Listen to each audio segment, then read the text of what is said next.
Welcome. Welcome.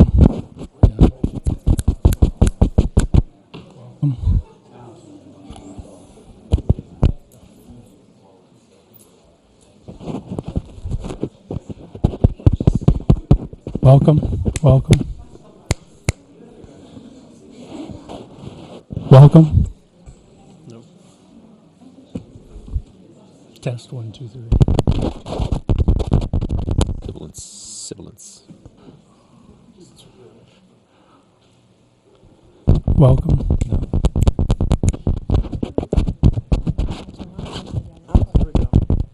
Welcome.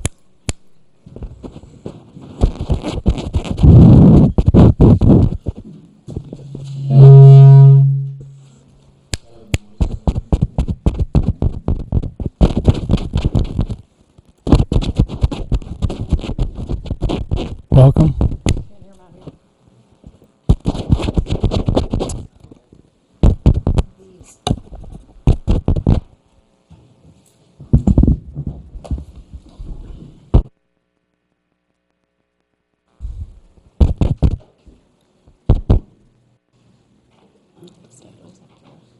Test. There we There go. you go. You're on. We got it, Kevin. Welcome. My name is Chris Lynch. Tonight we're starting with a couple of public hearings. I declare these public hearings open. Now is the time and place for the public hearing on the proposed plans and specifications for the City High School gym wall replacement project. The Board of Directors set the date for this public hearing on May 9th, 2017.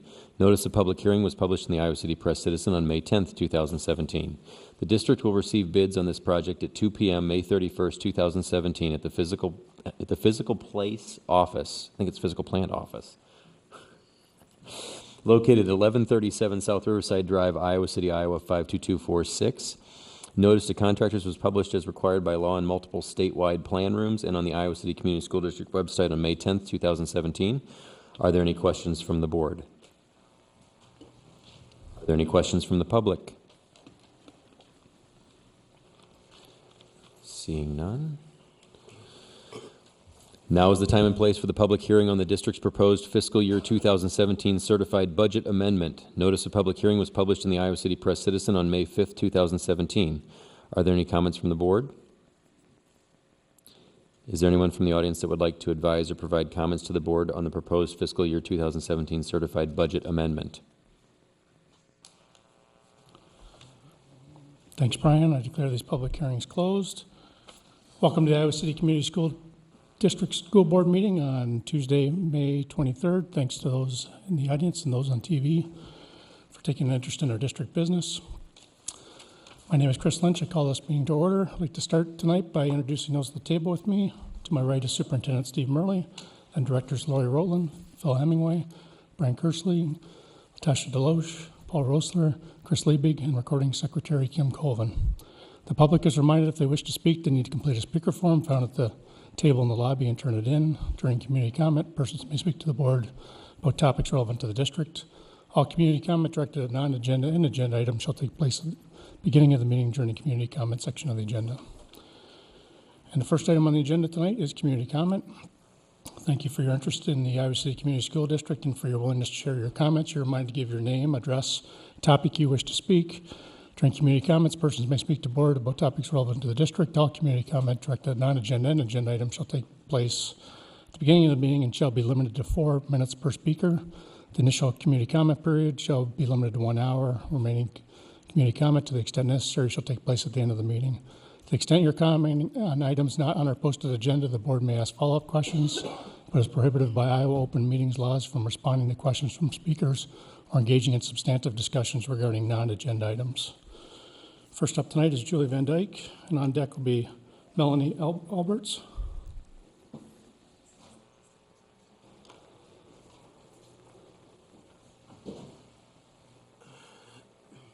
I was here at the last meeting. I still don't have any answers. The district administration has decided to move the therapeutic classroom entirely out of Northwest Junior High. The district says, from what I am hearing, that Northwest asked for this. That's not true. I was there when the teachers told my son and the other children in that room that it wasn't their choice at all, that they were being reassigned. Northwest did not ask for this room to be removed. It asked for additional programming and tools to use with some behavioral children that may be coming in the near future. They did not ask for their therapeutic classroom to be taken away. Why have none of the families, including mine, that I'm aware of, received a single thing in writing from this district administration, the special ed department, telling us that our IEPs are about to be changed? My son says he gets services in a therapeutic classroom, and is this not a major change to my son's IEP that I was not invited to participate in? We haven't even seen anything in writing. I notice in the open enrollment that it hasn't changed over the years, that for 2016-17 today, you have one kid asking to enroll in and 3 out. 3 to 1 has been about the standard when I've watched it over the years. For next year, 27-18, so far, just on this agenda, you have 1 in and 2 out. You know what? There's a reason you're bleeding. I'd love to know how much money this district spends on special ed services that are actually provided to our children in other school districts because they open enroll out of ours because it doesn't give them the services their children need. But they can get them in the other school districts, can't they? And we pay the bill, and it all goes under the wire because it never gets reported out how much we'd actually pay if we educated those kids in this district adequately. I'm concerned about the bond, and I'm concerned about all of the lovely stories that people are telling about the bond. And I would say that Roosevelt and Hoover families were promised that the last big bond for Silo, now called SAVE, would maintain and upgrade beloved neighborhood schools too. Talk from the district on what will be done with money when these promises, like the FMP, are not actually included in the bond language isn't cheap, it's school killing. If we say hello to this bond, we will soon be saying goodbye to schools like Lincoln, Shimmick, Hills, and Mann, unless the bond language includes promises that we won't lose them or that they won't be closed and reopened larger on the edge of town. It doesn't. The bond language doesn't include those guarantees. At the time of Murley's arrival, the district administration was making a case that Twain was too expensive as well, and Wood may not be far behind. The passage of the bond language the current board and administration have approved will bring us new buildings and the sales pitch of economy of size. Know what you are voting for or against. It is only the board language in the bond on the ballot, and not the FMP, not the kumbaya hand-holding and images of those who are selling it or sirens singing it to you as. How many of them are involved in development or otherwise stand to profit from it? This bond language is a pile of jagged rocks ahead, and I don't look forward to saying I told you so if you close your eyes and ears without carefully reading the bond language yourself first. Not the FMP, not what people stand up here and tell you this bond will bring. The bond language itself. What guarantees in it are there to each school? What accountability measures are in it? How will you know what money will go to what school and which schools will be closed and reopened under the same name far from their current locations? Oh, but they wouldn't do that. Yes, they would. Yes, you would. And yes, you have. Ask the Arhawk families from Roosevelt, and ask the families still trying to stand up for real Hoover. Thanks, Julie. Melanie? On deck will be Laura Westermeyer.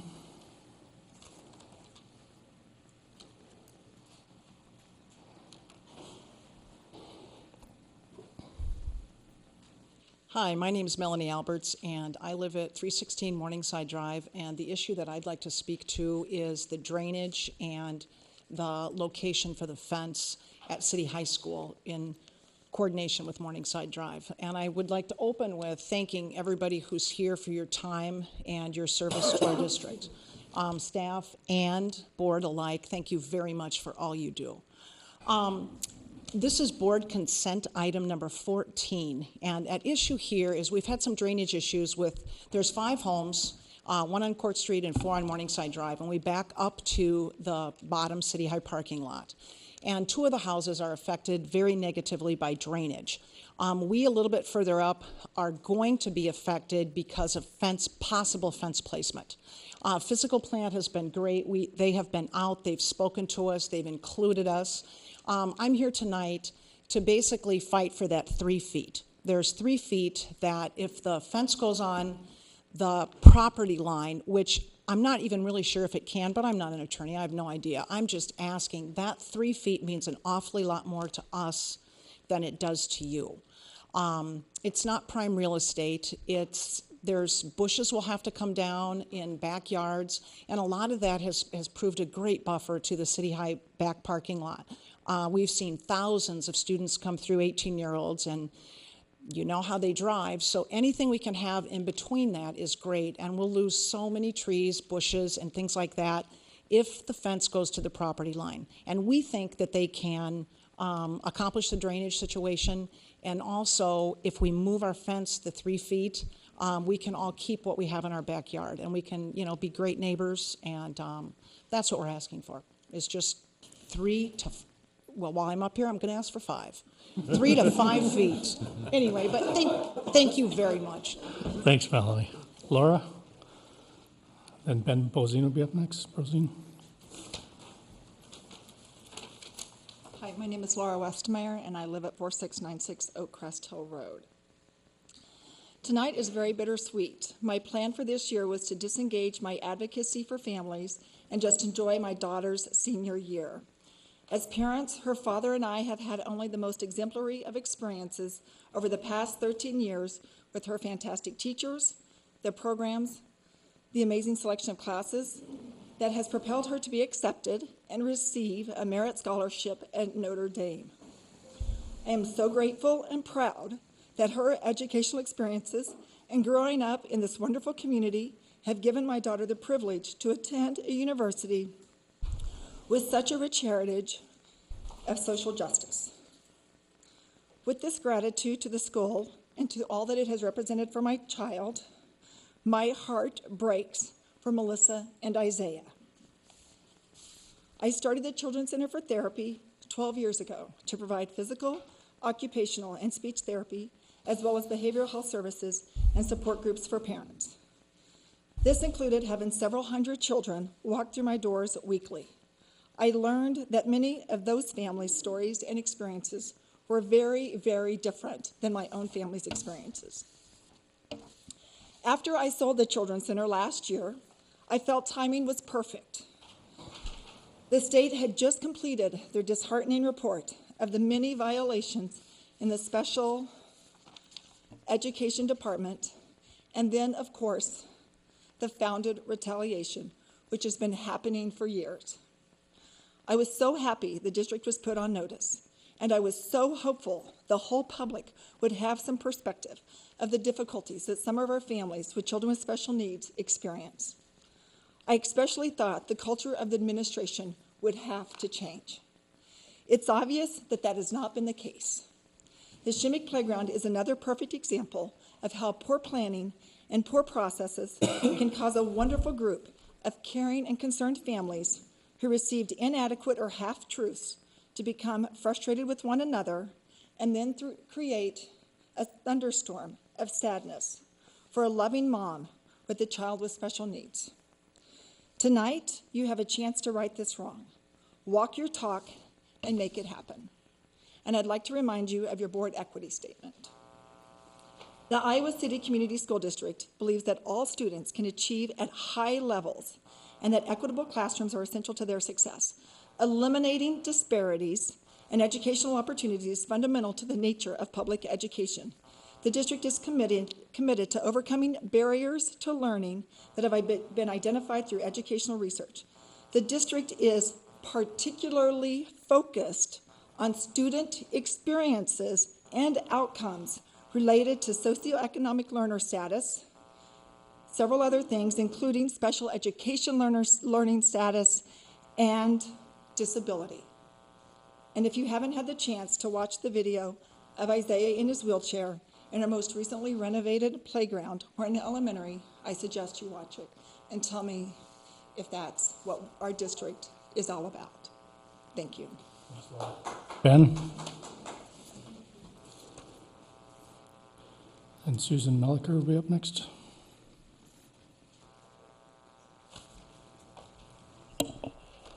My name is Benjamin Brozine. I live at 1417 Oak Lawn Avenue. I'm here tonight as a Shimmick parent and as someone who served on the playground committee I'd like to share my perspective on a couple of things. First, it's been said that the proposed playground is not in compliance with ADA regulations. We have been assured from multiple sources, including the district ADA compliance officer, that this is just not true.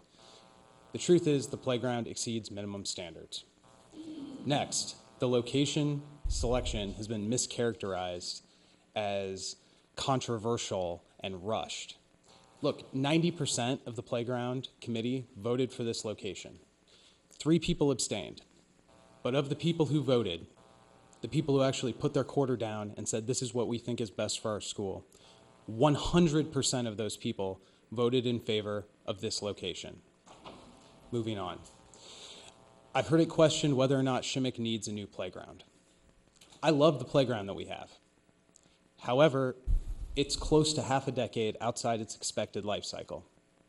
Safety and the associated maintenance costs are a significant concern. Further, the existing playground has serious accessibility issues. The proposed structure solves both of these problems and has the added benefit of being on a footprint nearly twice the size. It's just better. It's why the board approved it, and it's why Shimmick voted for it. Thank you. Thanks, Ben. Susan? Up next will be Pete Muir. Sorry, Pete, after Susan. After Susan.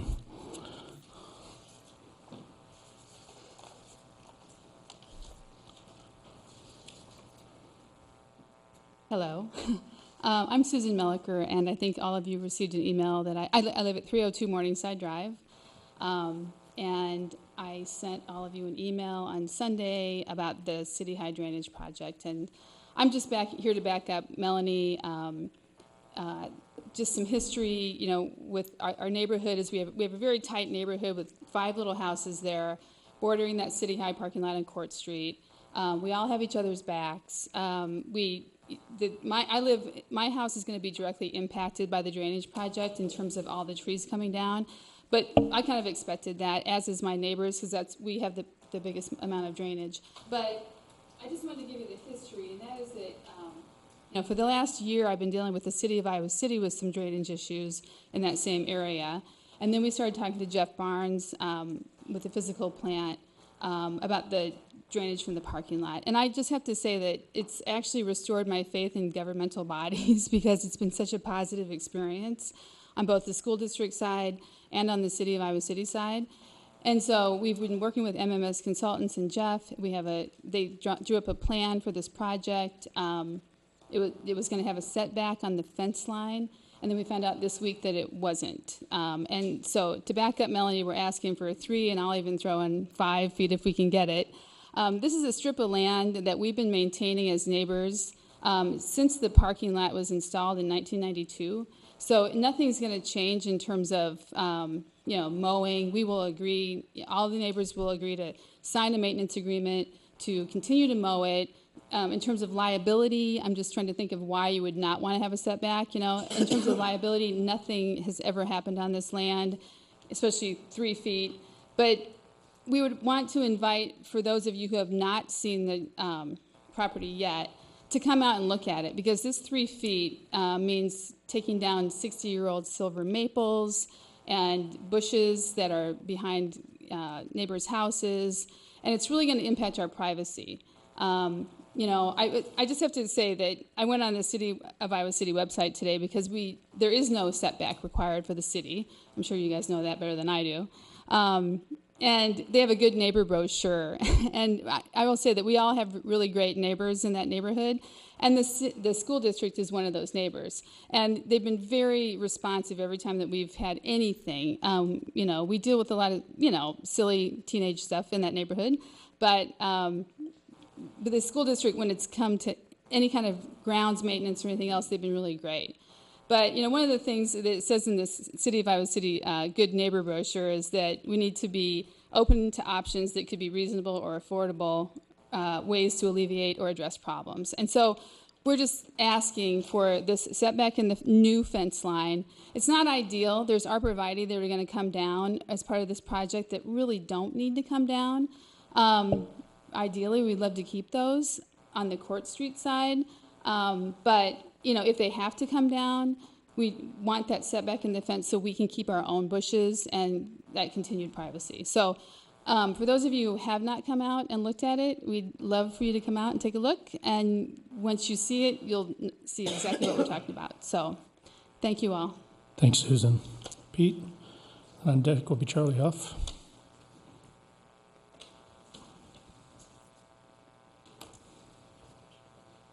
Hello, my name's Pete Muir, and I live at 216 South Lowell Street, and I'm here to advocate for the GO bond this evening.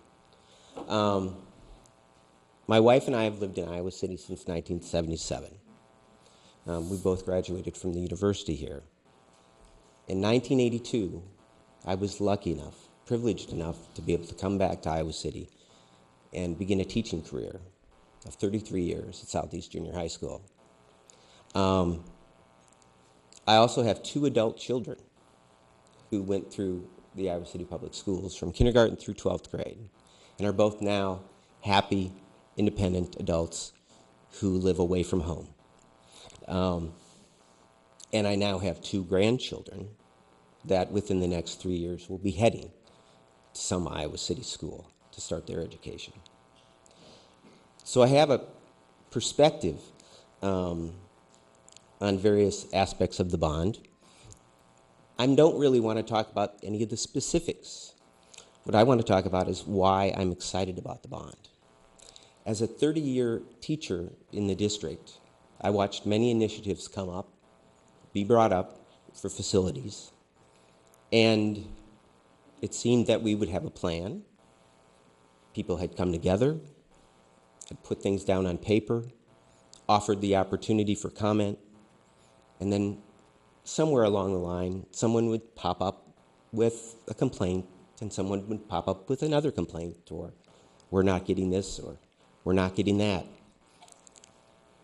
After watching what happened in Des Moines this legislative session, as well as events in Washington, D.C., I decided that what I needed to put my time toward in this community was to pay it forward by getting involved as an advocate for what I see as a plan that addresses, for the first time since I've lived in Iowa City, in a long-range, measured way, the facilities that we need to both maintain and build if we want to maintain our place as an excellent place for people to come to live and to educate their children in a public school. Because, like many other people, I see public schools as more than just a place where children go to learn. I see public schools as an institution that are fundamental to our democracy. Generation before we all came along, there were people that sacrificed so that when our children were in school, they could have the facilities they needed. Now it's, I believe, my generation's turn to pay it forward, to step up, to make that sacrifice, to make this bond a reality. So that the first time since living in Iowa City, we can have this long-range plan that intelligently addresses, as best we can predict, those needs that we will have far down the road. In my whole tenure in Iowa City, it always seemed like when it came to facilities, we were always playing catch-up. Our reputation is too important to gamble. I believe that our community is unique in a great part because of our great public schools. And I have been reminded of that, I was reminded of that over and over during my career in having conversations with parents who were new to Iowa City, who had been lured here by businesses and decided to take the position after checking out the quality of the public schools. Conversations from people who worked on the East Coast and the West Coast, and now they could put their kids in a great public school instead of spending the money on a private education like everyone else. That's why I'm an advocate for the GO bond. Thanks, Pete. Thank you. Charlie? Or Carrie, sorry. I'm reading. Okay, my name is Carrie Huff. I live at 813 Ronald Street, and I am a Horace Mann parent, and I'm here to speak in support of the GO bond. because of the great things I think the bond will do for our local schools. First and foremost, we love our school. My daughter Eleanor is currently in 4th grade. She's here tonight, and so is my daughter Penny. She's in kindergarten at Mann, and it's been a great experience for them. That being said, the school is in need of repairs. With the current facilities master plan, Mann is set to receive a new roof, new windows, a heating and cooling system, a gymnasium, ADA accessibility, and so much more. These upgrades are by no means wants, they are needs. A few weeks ago, we went to a meeting at Mann to review different plans for the upcoming renovations. What wasn't mentioned until the end of the meeting was that none of these projects can even get off the ground if we don't pass the bond in September. At that meeting, our friend Devin Redmond, who's a fellow Mann parent and also the school librarian at Coralville Central, commented that since renovations to that historic school, she can see learning start on day 1 of the academic year because the classrooms are comfortable. Last Monday, when temperatures crept up into the upper 80s, I asked my girls, how was school today? And they responded, so hot. Shortened school days due to late summer heat are a common phenomenon in our district, but we can do something about that. All of our kids deserve school environments that facilitate learning from their first days in August to their last days in May. The bond will allow us to create those learning environments. And Horace Mann is just one of 20 bond-dependent projects that will improve the school experiences of the 14,000 students in our district. Southeast Junior High and City High, the 2 schools my daughters will attend after Mann, will also undergo needed renovations that are dependent on the bond. 100 years ago, our community passed a historic bond that in part built Horace Mann Elementary. Now, 100 years later, we can improve our beautiful school and others in the district by passing another historic bond that will ensure quality environments in which generations of our children will learn and play. Our Century School is the heart of our Northside community. Passing the bond on September 12th will be the beginning of a new and vital century for Horace Mann Elementary. I implore all of you to support the bond because of all of the good it will do for our children, our teachers, and our community. Thanks very much for your time. Thanks, Carrie. Moving on to the board agenda. The next item on the agenda is the business consent agenda. Yeah, I'd like to pull items 7, 8, 13, and 14. It's a professional development lease agreement, Twain and City High. Yes. Entertain a motion. I move that we approve the items on the consent agenda as presented, absent items 7, 8, 13, and 14 as pulled by Director Hemingway. Second. How are the bills? Yes. Went through the bills and wasn't as big as has been in other months, but there was a significant, as was mentioned by a commenter in community comments, a significant amount of payments going to other schools, not necessarily for special ed, but for other curriculars, and that's an opportunity we'll have to look at in the future. Thanks, Phil. Kim, ready to vote? Online voting is open.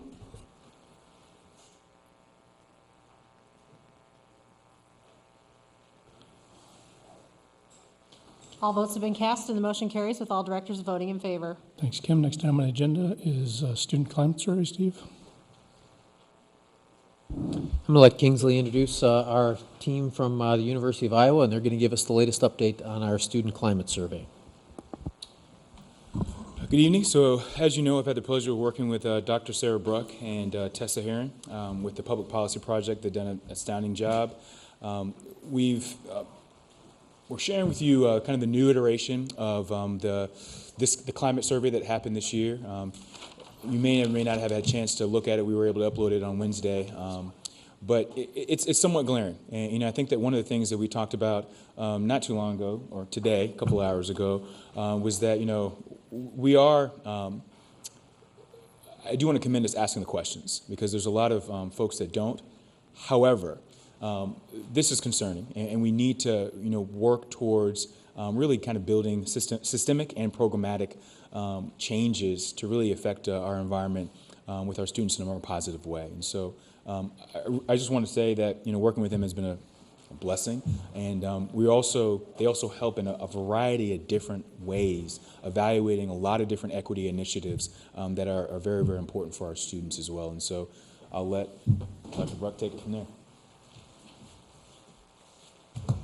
So thanks for the opportunity to speak with you guys today. I also want to acknowledge that there are several members of the research team here and also several members of the multi-stakeholder task force that we put together in the fall here as well. So I see that we're building some momentum in our attendance at the meetings to see the new results. So the student climate survey this year is the second iteration, as Kingsley mentioned. We do have some changes this year that I'll kind of walk through before we go through the results. The first is that we administered the survey this year to all 5th through 12th graders. So last year it was only 6th, 8th, and 11th graders. So that's an important difference in the survey sample this year compared to last year. This year's survey does have 5 general sections similar to last year's survey. So it has a section on teacher relationships, a section on staff, counselor, and mentor relationships, a section on inclusive school climate, and a section on inclusive classroom environments, and then a section on safety and discipline. So as last year, we asked the students to identify themselves in terms of their racial and ethnic identities and also their parental level of education. So this is how we ask the students about their socioeconomic status. This is common in surveys across the nation. The other thing that we did this year that is new is we asked a broader range of gender identity we asked the same question, but we allowed for a broader range of gender identity categories in the responses, and we also added sexual orientation. And you might ask why we did that. And so we did that for a number of reasons. First, each iteration of the survey, we really do listen to feedback from the community in terms of different stakeholders, whether they be teachers, parents, or students, or community members. And so last year after we did the survey, several people came forward and said, we would really like to be able to identify ourselves and really have our voices heard in this school district around gender identity and sexual orientation. So that's one of the reasons we added it. We also added it because it is developmentally appropriate. So we got a little bit of feedback initially that maybe this is not the case, but in fact, research suggests that students as young as 3 and 8 can be asked questions about gender identity, and 8 for sexual orientation. It's also in alignment with the district equity statement to be collecting information on this basis.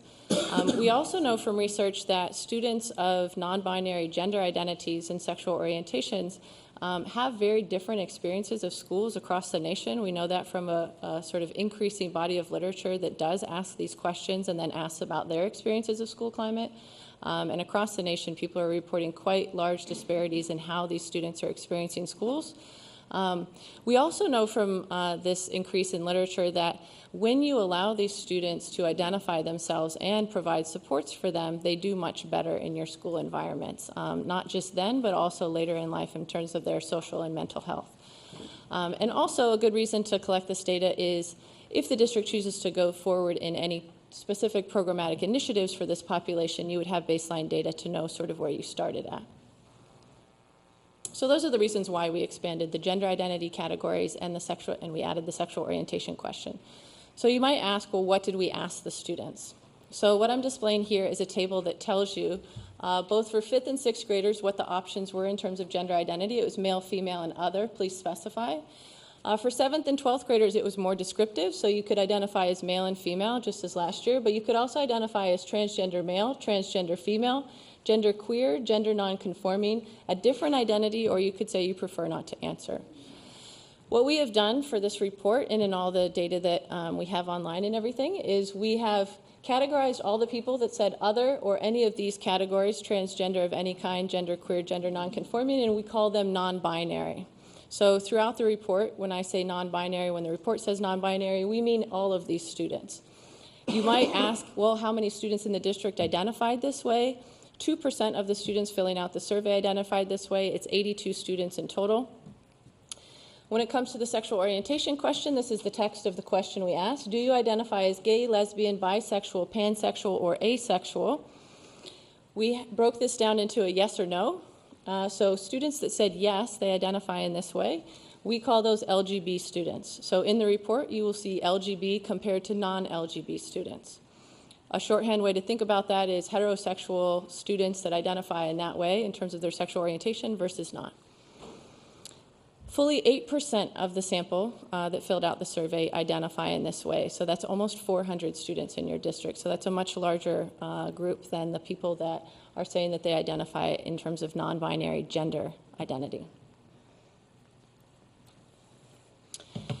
You might ask whether or not the survey this year was representative of the student population in your district. There's a very full sort of analysis of that in an online appendix, but this is showing you that in terms of racial composition, the survey sample is representative of your district population.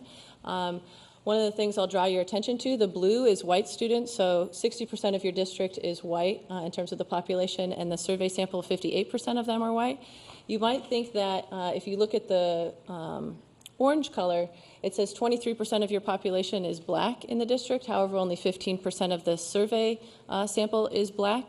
But what this is doing is, if you look up at the green, that's 9%. Those are multiracial students. A large percentage, more than 50% of the students that are multiracial list black as one of their racial identities, and so that's where some of the black students are being sort of captured.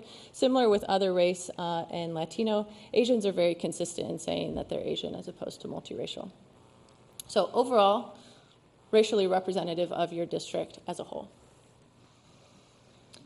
Some other changes to the survey this year. One, we did a readability analysis. Again, this was based on feedback that we got from some of the people who administered the survey, whether they be teachers or librarians, said that some of the students were having a hard time understanding some of the content in the survey. We did a readability analysis and dropped the reading level of the survey down to the 5th grade level. We really can't drop it any lower than that without substantially changing the content of the survey, so that's where we have landed. We also this year included an expanded set of safety items, asking about safety in and around the school, and we also expanded the inclusive climate section. Specifically, we added questions around immigrant or nationality and religious affiliation. We did not ask students to self-identify on these two bases, mostly for safety concerns of parents and families. We did include survey items that ask all students about treatment, perceptions of, respectful treatment of students in these different groups. So, most of you have a report in front of you, so I'll walk you through sort of how to flip through it if you haven't already flipped through it. It starts out with a section that's sort of the background of what I just gave you, why we're talking to you today, all of that good stuff. The first substantive chapter is what we call the district profile, and that has the district average on all the survey items. So if you just want to know about how the district is doing overall, you look at the district profile section. For all the times that we have data from last year and this year, we list the data from last year and this year, and you can see whether they've gone up or down on each of the items. That chapter is then followed by the 5 substantive chapters which disaggregate the data, which is really the heart of the report. We disaggregate the data by racial identity, gender identity, sexual orientation, parents' education, and school type, which is elementary, middle, and high school. So each of the chapters is organized where it starts out with a summary table which lists out the full survey item so that you know what the student was asked. It has little symbols for whether it's a new question, how it was coded, that kind of thing. And then it lists any of the significant differences across social groups. So that's what those sort of summary-looking tables look like. So I'm going to walk you through some of the key findings just very briefly. We'll start with teacher relationships. The teacher relationships section has 3 subsections. We have a number of questions around equitable treatment. We have a number of questions around personal concern, so teachers showing personal concern for students. And then we have a section on academic support, so that's teachers providing academic support to students. I'm just going to show you a couple of results from the equitable treatment, specifically respectful treatment. So we asked the students a series of questions that start with, teachers treat students of all, and these are different questions, races, gender identities, sexual orientations, nationalities, and religious backgrounds with respect. So again, these are all 5 separate questions, but they have the same stem. So as you can see on the left-hand side here, it says race respect. So we have 2 bars. That means that the gray is last year. Last year, 84% of students said yes. Teachers treat students of all races with respect. This year, that has increased to 88%. So that is a good thing. And you can see that 92 to 94% of students are saying, yes, teachers treat students of all gender, sexual orientations, nationalities, and religions with respect.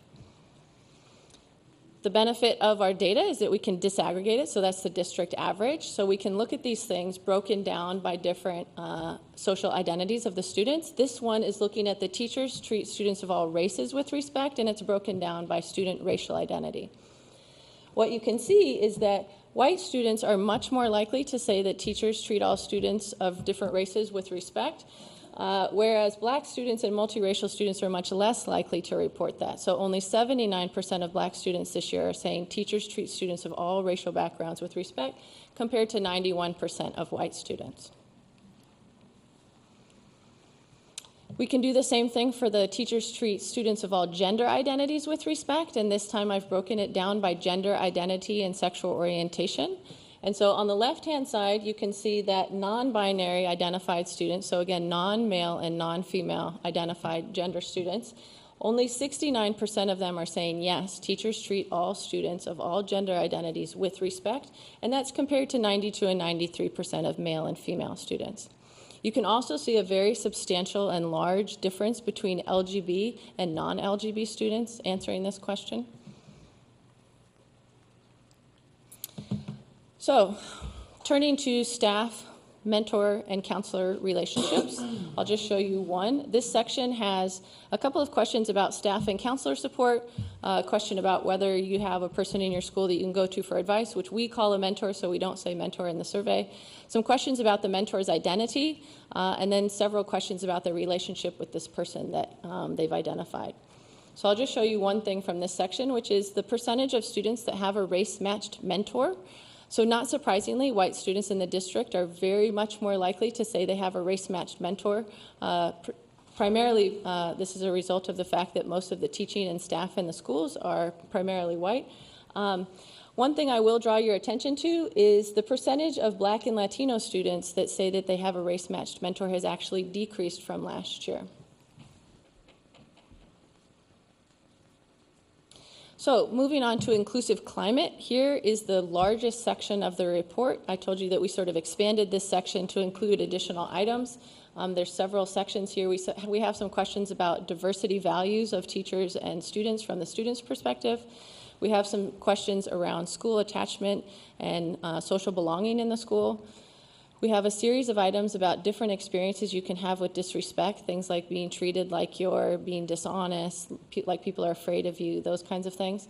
We have a section on hurtful comments from peers, hurtful comments from teachers, the salience of your own racial and gender identity for your own identity and your relationships with others in the school, and then your comfort with different types of social difference. So I'll just show you a couple of things about the hurtful comments, first from peers and then from teachers. So again, this is a series of items, each with the same stem.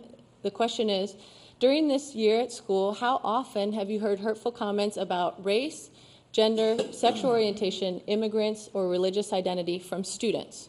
Okay, so these are all separate questions. And what this graph is showing you is the percent that say they have ever heard. So ever. We asked them how often, and I'll show you kind of how often next, but this is the percent saying ever this has happened. So what you can see is race is the only one we asked last year, and so it's about the same. Last year was 66%. This year it's 64% of students saying, I've heard hurtful comments about race from other students. You can see that it's lower for gender, but it's about the same as it is for race, for sexual orientation, about 66%, and then they're lower, but almost 50% for both immigrants and religious identity. Again, we can break this down. We can disaggregate the data because this is just the district average. Oh, before I do that, this is the great thing about the how often questions is I showed you the percent that said it ever happened. And what we do in the survey is we say, has this never happened? Has it almost never happened? Does it sometimes happen? Does it often happen? Or does it always happen? And what this graph is showing you is the color on the very bottom is the almost never. Then it's sometimes, and then the top two are either very often or always. And so one way to read this in terms of the race is to say, well, if you add the 10 and the 15% together, 25% of the students are saying either very often or always I hear hurtful comments about race from other students. You can see that they're kind of similar across all of them in terms of the breakdown of how often these different things happen. All right, so now we can disaggregate the data. So first I'm going to show you having heard hurtful comments about race from other students broken down by school type. So here I'm showing you the difference between elementary, the junior high, and the high schools. And what you can see pretty clearly is that at the elementary school level, students are much less likely to say that they've heard hurtful comments about race from other students, whereas the junior highs and the high schools are much more likely to have students reporting that's true, with over 3/4 of students saying that they have heard hurtful comments about race from students. What about hearing hurtful comments about gender from other students? This is broken down by students' own gender identity and sexual orientation. You can see here very large disparities. So fully 86% of the students that are non-binary gender identified say they've heard hurtful comments about gender from other students. It's much lower for male and female, but you do see that female students are also more likely than male students to say they've heard hurtful comments about gender from other students. You also see very large disparities for LGB versus non-LGB students. All right, what about hurtful comments on these bases from teachers, not other students? So we asked the same question during this year at school: how often have you heard hurtful comments about race, gender, sexual orientation, immigrants, or religious identity from teachers? Again, this is the percent saying yes, this has ever happened.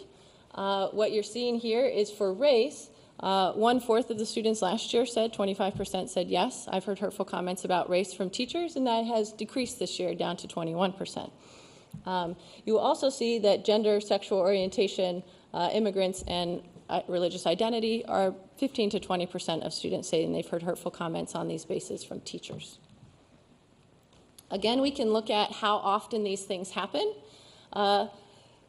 Unlike for the student ones, a very large percentage, over 50% in all cases, say that this almost never happens. So almost never do they hear teachers making these comments. But the other way you can read this is that, over 20% say that sometimes, and in all cases, at least 15% of students say always or very often this is the case. Okay, so what if we disaggregate this data by student racial identity, looking at have you heard hurtful comments about race from teachers? This is one of the striking findings, I think, where you see that only 16% of white students are saying yes, they've heard hurtful comments about race from teachers, but twice as many, 32%, 1 in 3 black students in the district is saying they've heard hurtful comments about race from teachers.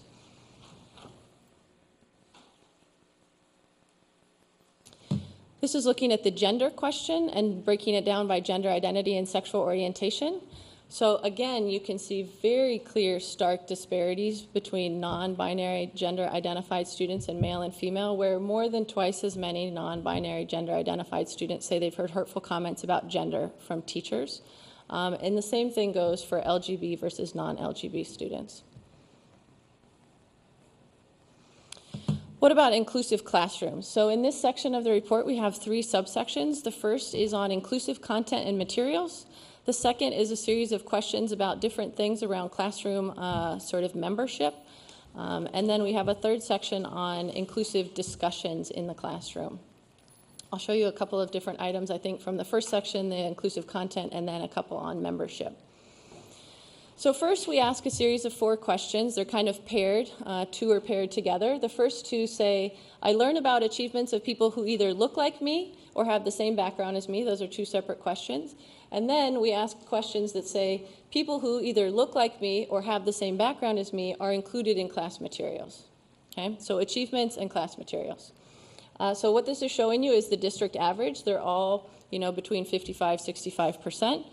You can consider this a glass half full or a glass half empty. Either it's good that on average 65% or so of students say they're being represented in classroom materials and they learn about achievements of people like them, or you can say that should be 100%.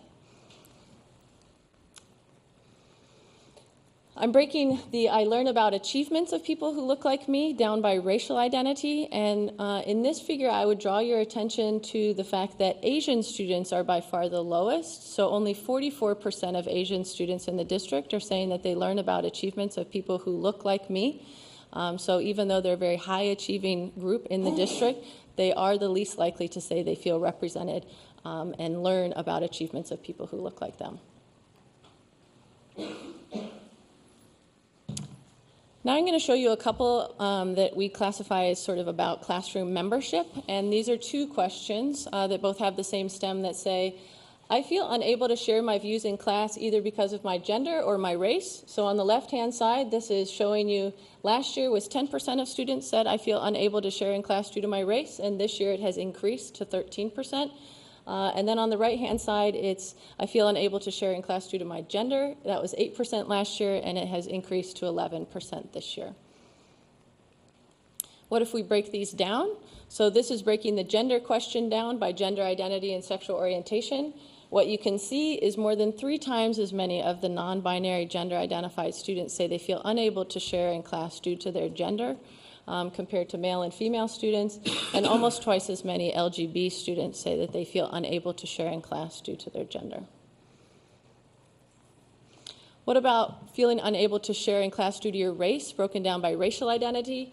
Again, we see very stark disparities, especially between white and black students, where only 10% of white students say they feel unable to share in class due to their race, whereas 1 in 4, 23% of black students say that's the case for them. All right, the last section, safety and disciplinary environment. We have 4 sections in this part of the report. The first is about disciplinary equity. The second asks a series of questions about discipline consistency and strictness. We've added a section on conflict resolution, and then we have added a section on safety. So one of the questions we asked about conflict resolution was whether or not they have opportunities to practice ways to settle conflicts so that everybody can be okay with the result. This is one of the ways to deal with different behavioral issues or disciplinary issues in a non-punitive way. And what I'm showing you is this broken down by school type. So what this is showing you is that elementary schools are much more likely to allow for these kinds of opportunities to settle conflicts, and it decreases steadily as you go from junior high to high school. The last item I'm going to show you is one taken from the safety subsection, and this is a question that asks, how often do you feel safe in your classes?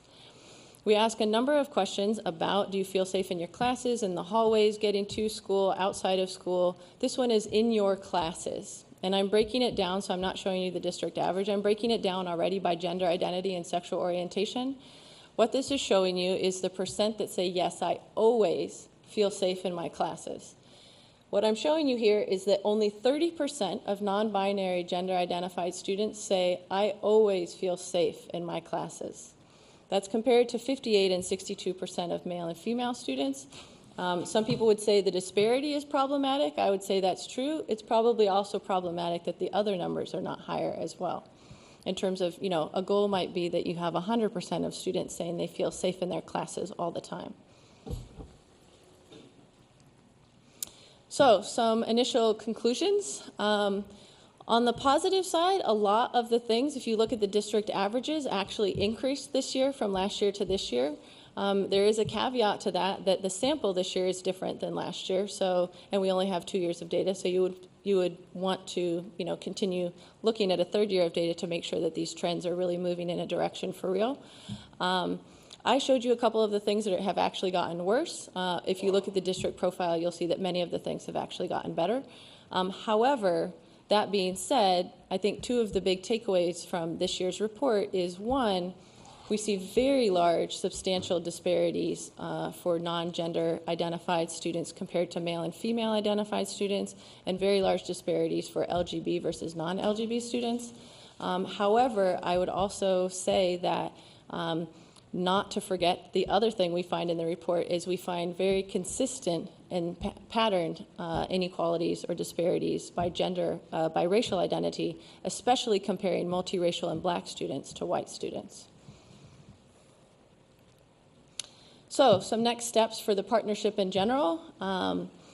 One, we're going to do an analysis of the equity programming initiatives that the district has been doing for the last couple of years and this year in particular. And what we have done is we have aligned many of these student survey items with the different programmatic initiatives. And so we'll be able to look specifically at the schools in which these different initiatives were done, whether we see any movement on some of the ones that we would sort of expect the most movement on.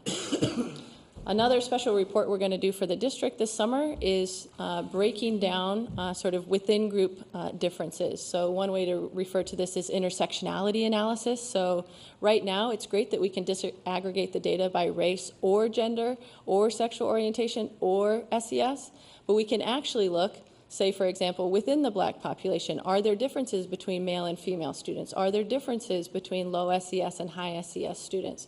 So we can do that for all the different subgroups to show a little bit more nuance and depth in the survey results.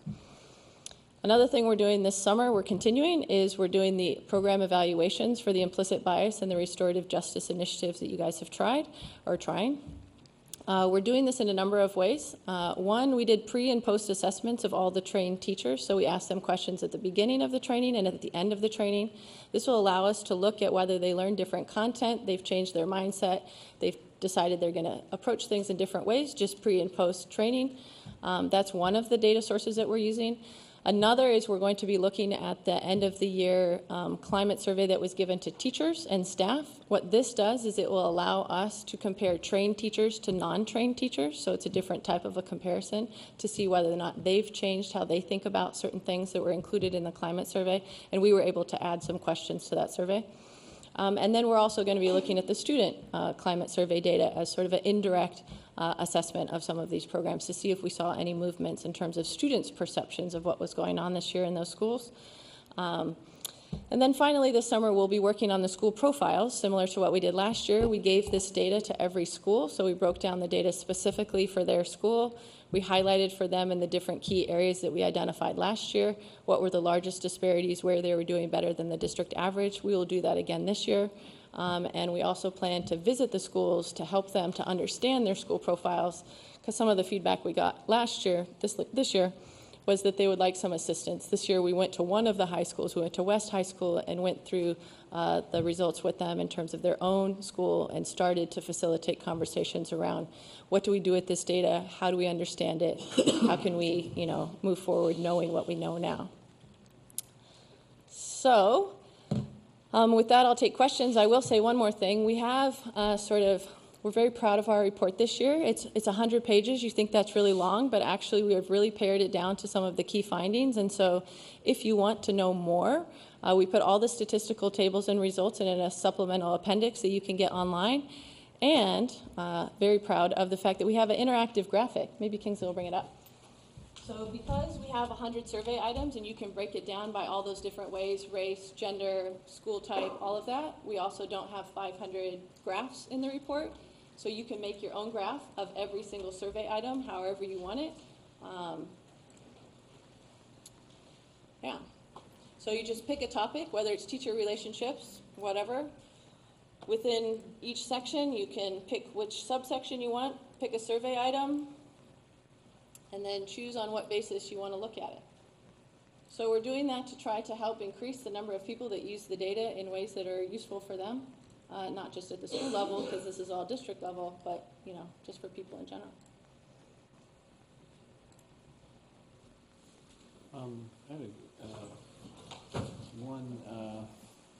It's kind of disconcerting when you say that we had to drop the language down at the 5th grade level for the survey. Is it possible to get copies of the language before and what the language became? Mm-hmm. Yeah. And also on the... So can I just say one thing? Sure. So most of the language change was actually not in the survey items themselves. Some of those changed. What changed the most in the language was the prompts before each section of questions. But we can certainly provide you with the language last year and the language this year. Okay. And in the report, any survey item that had language changes has a little notation by it. I think it's like a triangle that shows that's the symbol for change. That's the mathematical symbol for change. So that's what that means. Excellent. And the drop in race match mentoring, can you shed any light on that, why those numbers are going the wrong way? I can't. I mean, this might be one of the cases where I understand, I think I heard from Kingsley or somebody else in the district that you guys have actually increased the diversity of some of your staff and teachers at some of the schools.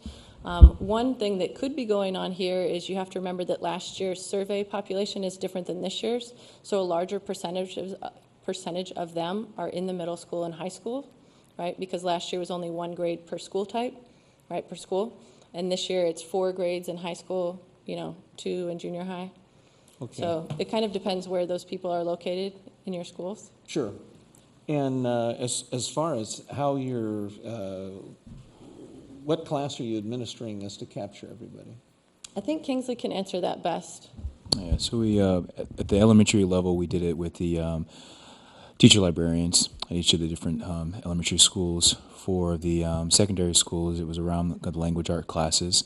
So we did see a dip in overall kind of high school participation that we have to look at and try to figure out how we can get more participation from that standpoint moving forward. But those are the 2 mechanisms that we use to kind of get that information. Can I just jump in? Because I was going to ask about what the response rate was and how it varied by grade. Yeah, off the top of my head. Oh, go ahead. Oh, go ahead. Okay, well, there's a figure in the report in the front section that shows you the response rate by school type, so elementary, middle, it's figure 3, it's on page 14. So the overall response rate this year was 65%, and that's down from 88% last year. And a big part of that is the fact that we included all the high school grades, and you'll see in figure 3 that 89% of elementary school students filled out the survey, 5th and 6th graders that is, 77% for junior high versus only 44% in the high schools. So that's why the overall... And it's basically self-selected, I mean, especially in the upper grades. It's not that some kids didn't receive it, right? I mean, everybody must have received it, and... Yeah, so it's voluntary, and so if there's individuals that didn't want to participate, they didn't have to. There's obviously some uncomfortableness as far as having to self-identify and maybe ways that were associated with our kind of the questions we were asking from a demographic standpoint. I will say there were some concerns from parents as far as asking those questions as well, even from a younger age group, but I think that Dr. Brooke talked about, why that was important and developmentally appropriate to talk about or ask about sexual orientation, as well as gender identity from that framework as well. But yeah, it would be great to have a higher response rate at the high school level. And so it is a different response rate from last year, though. It's different what? A different response rate Yeah, than we so got overall last last year was 88 versus this year it's 65, and that's really because we added all the high school grades. Yeah, so we moved from about, how many kids last year? Yeah, so last year was like 2,600 students filled out the survey, and this year it's 5,200. So the sample is much larger, but the response rate, yeah.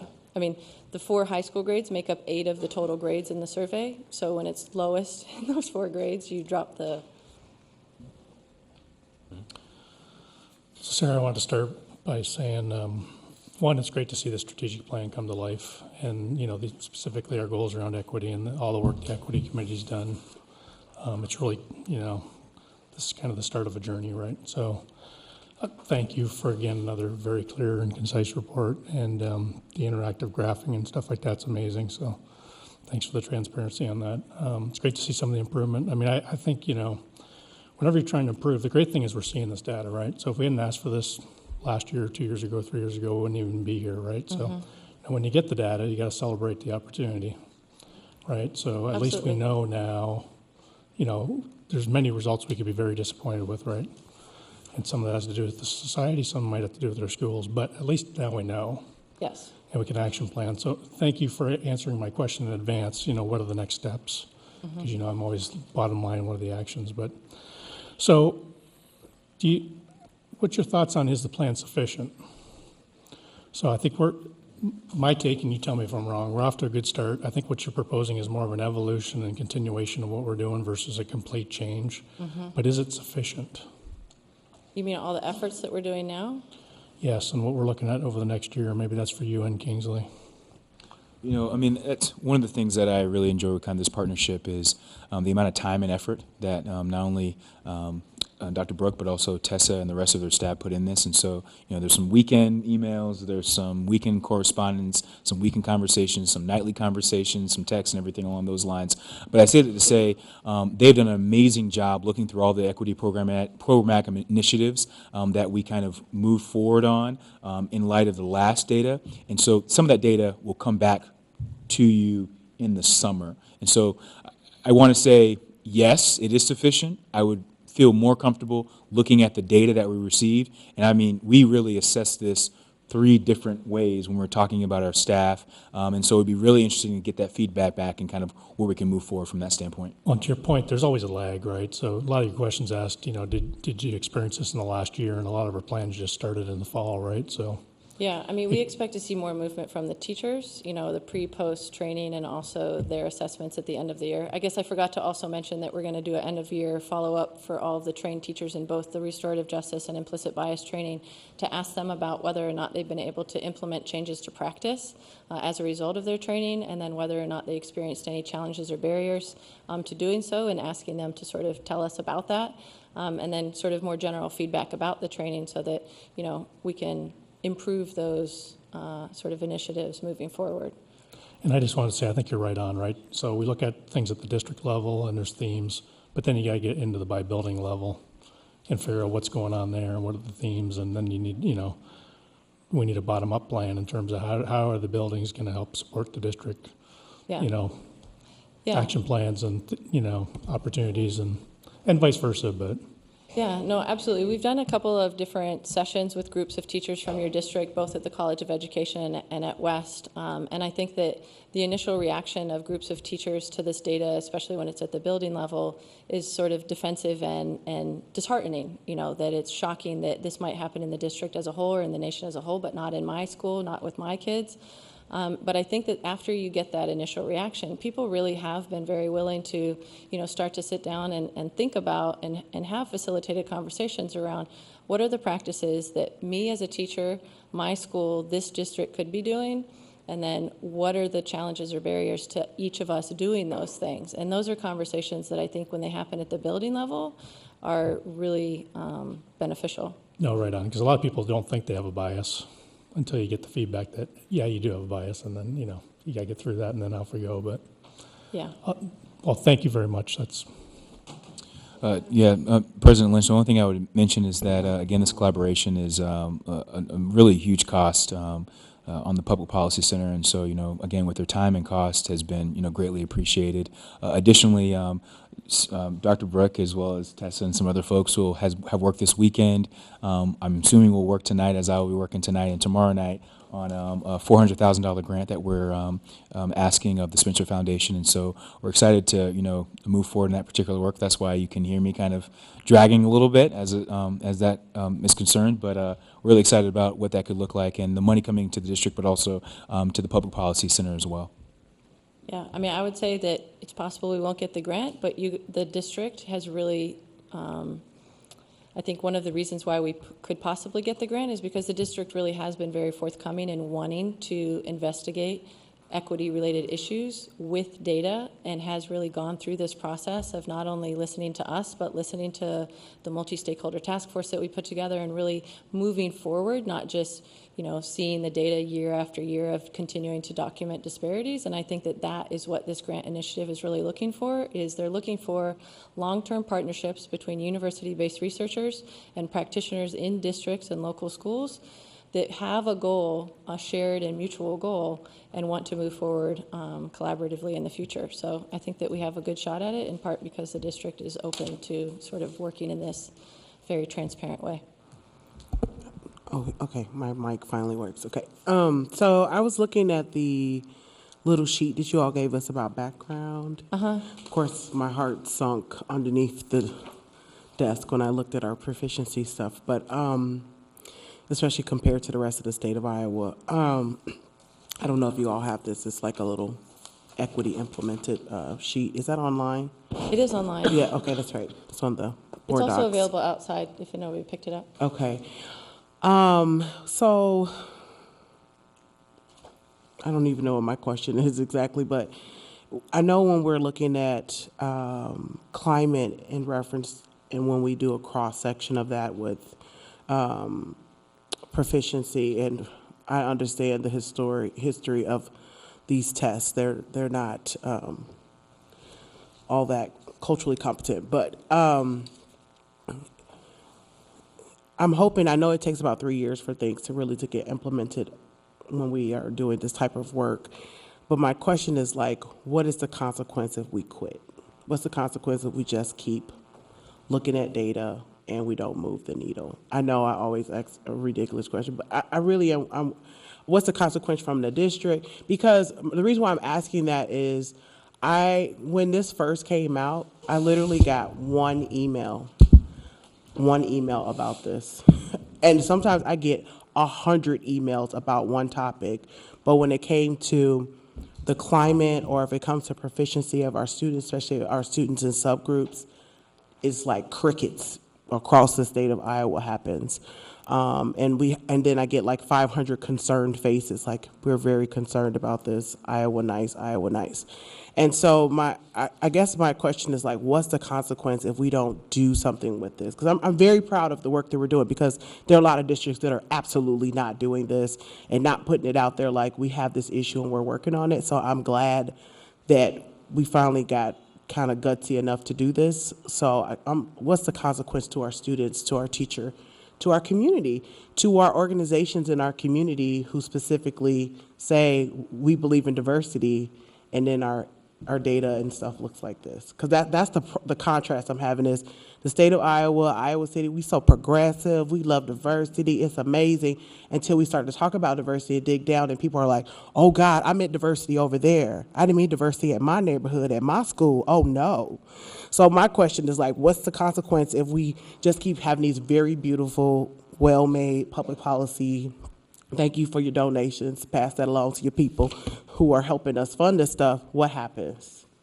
Yeah, well, I think that, clearly I don't have the answer for real to that, but I would say my two thoughts about it would be, one, if you just continue to document what's going on in the district, my guess would be that it would probably get worse as opposed to better.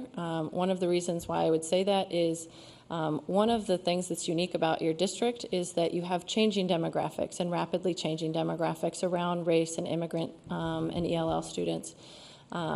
And in contexts where you have changing demographics as opposed to just stable demographics regardless of the composition of those demographics, that's when you see the most disparities. You see a reaction of the initial population generally not being as inclusive or welcoming as you might want to see.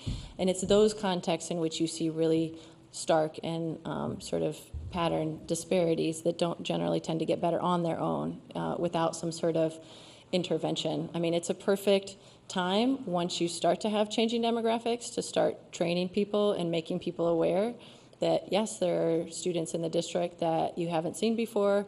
They are our students. You know, they are now in our district, and we need to serve them. And so that's one thing I would say. I think the other thing I would say is I think it's important to see equity not as an issue that you just do on the side as like strategic goal number 3. I think that, student experiences of school, yes, they're part of your third goal, and they're part of the equity plan in general, but student experiences directly affect student achievement, which is, math and reading, which are your first and second strategic goals. So if you don't care just about student experiences of school, which you could on their own because they're social and emotional learning competencies, which, in the mission statement of the district, you want socially competent, civically engaged students. These are social and emotional competencies. If you don't care about the student experiences just on that basis, you would say, well, they affect achievement, and so we really need to address them and not just achievement disparities, because that's one of the keys to understanding how to rectify that. And I think that we are making progress. Yes, it's the second year of the report, but we've sort of narrowed our focus in some way to the things that we know have the most impact on student achievement. So I'm hopeful that with continued effort, if not more effort, on the part of different equity initiatives and stuff like that, that things could change in a more positive way. I could just follow up. I guess part of my thought is, it's really useful to see the data because it tells you where there are problems that need to be addressed. But there's two types of empirical data you can look at. You can look at our district and data like this, and that's what we're doing, and that's useful. I do feel like the year-to-year part is a little bit less compelling, as you seem to recognize, because there's response rate issues and apples-to-apples issues. But I guess it would be interesting for me as a board member to have a discussion like this about sort of the broader empirical research about different ways of addressing these things. And I would love to have a talk, for example, maybe at a work session or an education committee about restorative justice and about what the research is on it and what works and what doesn't work and how it works and sort of, the choices that get made along the way. Because, again, there's a whole other type of research that you can bring to bear on this, which I assume you do when you're deciding sort of what to do to address some of these problems. Because, again, when you're changing 20 things at once, just looking at how the bar changes from one year to the next doesn't really tell you specifically about what a given initiative is doing or not doing, but that type of research can. So I would just throw that out there for maybe agenda-setting purposes. Yeah, no, I think that, I think you're absolutely right, and that is one of the things that we've done a little bit of. So when we did last year's report, we did 3 follow-up policy briefs that helped to narrow down into 3 focus areas, and for each of those 3 focus areas, we sort of summarized different initiatives and interventions that have been used across the country that have been shown to have some research effectiveness in addressing similar issues in other places. And we had the task force work through those recommendations, sort of looking at only evidence-based things that have worked in other places. We'd be happy to continue to do that kind of stuff, whether it's with the board or through another process, because I think that you're absolutely right. You don't want to just look at your own data, but you also want to learn from the experience of other places, and especially the research evidence, which is something that, we can bring in terms of our expertise as social science and education policy researchers. Some of those things I assume we would want to do regardless of which way our graph is moving, Absolutely. Yeah.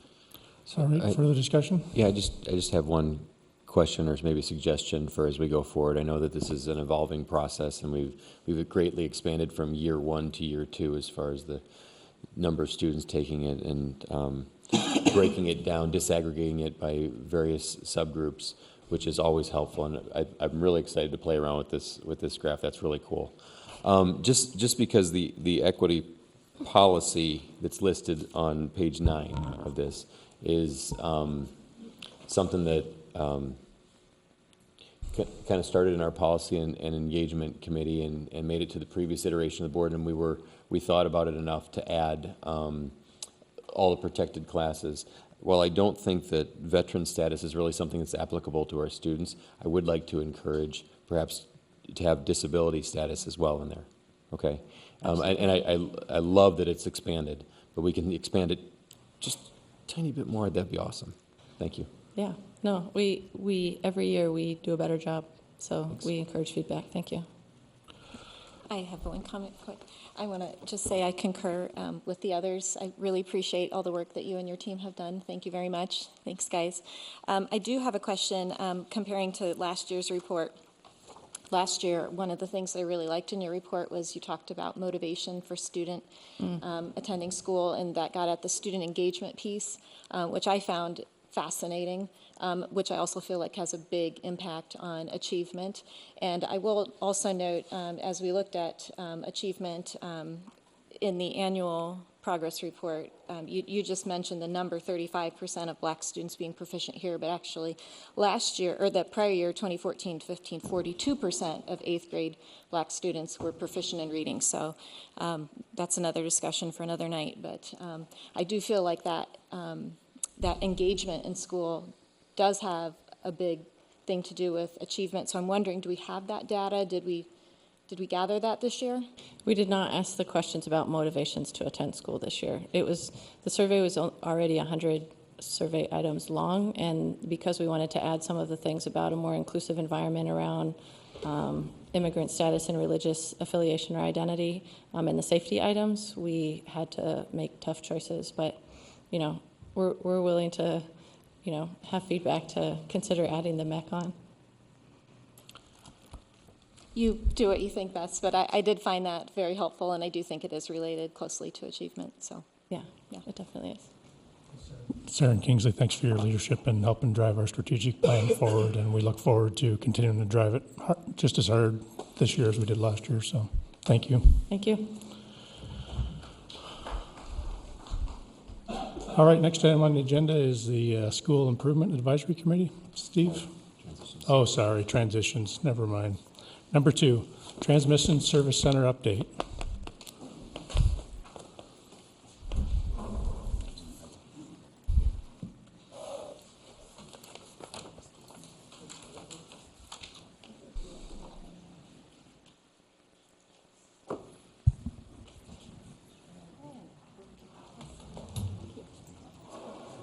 Good evening.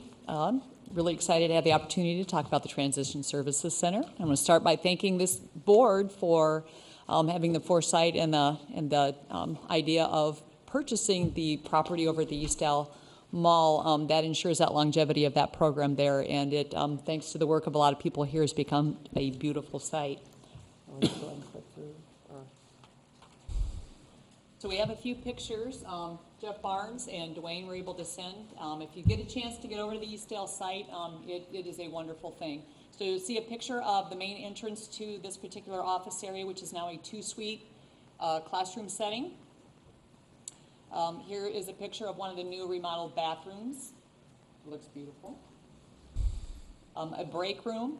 You'll see as we go through this particular facility that there are a lot of things that are somewhat similar to an educational setting, but also very similar to what a job site, a work site might have as far as students preparing for independent life after that.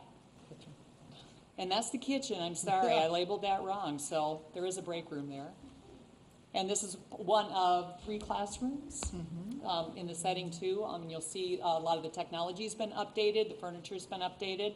What Jeff has informed us of is that they're still waiting for some furniture from Prison Industries and some cabinets to be delivered.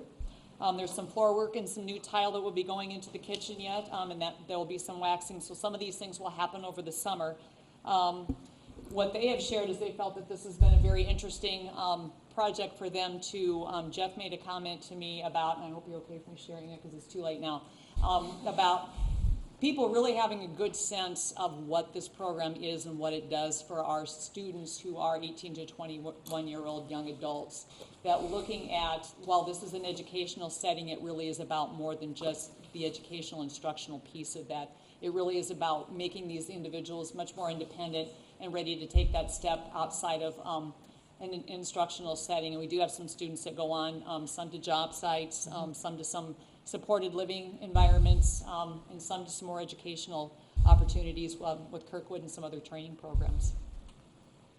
So just a quick summary, it's now housed in 2 suites, the newly remodeled laundry area and the 2 bathrooms. There are 2 kitchens, there's a break room, there are classrooms, and there's a locker area as well. And along with that, for the teaching staff there's a teacher workroom, there's extra storage, and then there's also a conferencing area for parent-student meetings with the teachers, for student-student meetings, and then for service providers to come in and do some individual instruction and counseling with the kids as well. Just an update here, there's graduation tomorrow at 11 o'clock here at the ESC. We have 7 students graduating this year. And it will also be the final graduation for Shannon Sullivan-Shannon, which all of you are aware of. She was the first teacher, the original teacher hired for this particular program. So this is a little bit of a closing and a new start for some new staff coming in at that time. So the last thing I've got on here is just a thanks to, it took a lot of people to get this program to the state that it's in, and we're pretty excited about moving it even further. There are not a lot of districts that have a program of this quality and at this level, and we've got a beautiful one. I want to thank Denise Yoder. She is the acting administrator for that program, and she puts in a lot of time and energy working with the kids and with the staff over there. And a special thanks to Dwayne and Jeff for all the work and updating and improving that facility over there. It's been great. The kids walk in, they're very proud to have that kind of a setting to walk into, and I think the district can be pretty proud of that program as well. Well, you said the word. I want to start by, on behalf of this board and previous boards, to just say we've always been very proud of the transition program, and it's outstanding. And, 10 years ago it was more of a dream, and, now it's reality. And we just couldn't be proud of the work our staff's doing and our students are doing. And it's just best of the nation type programming. And I can't say it any clearer than we're just very proud of the work that happens at Transitions.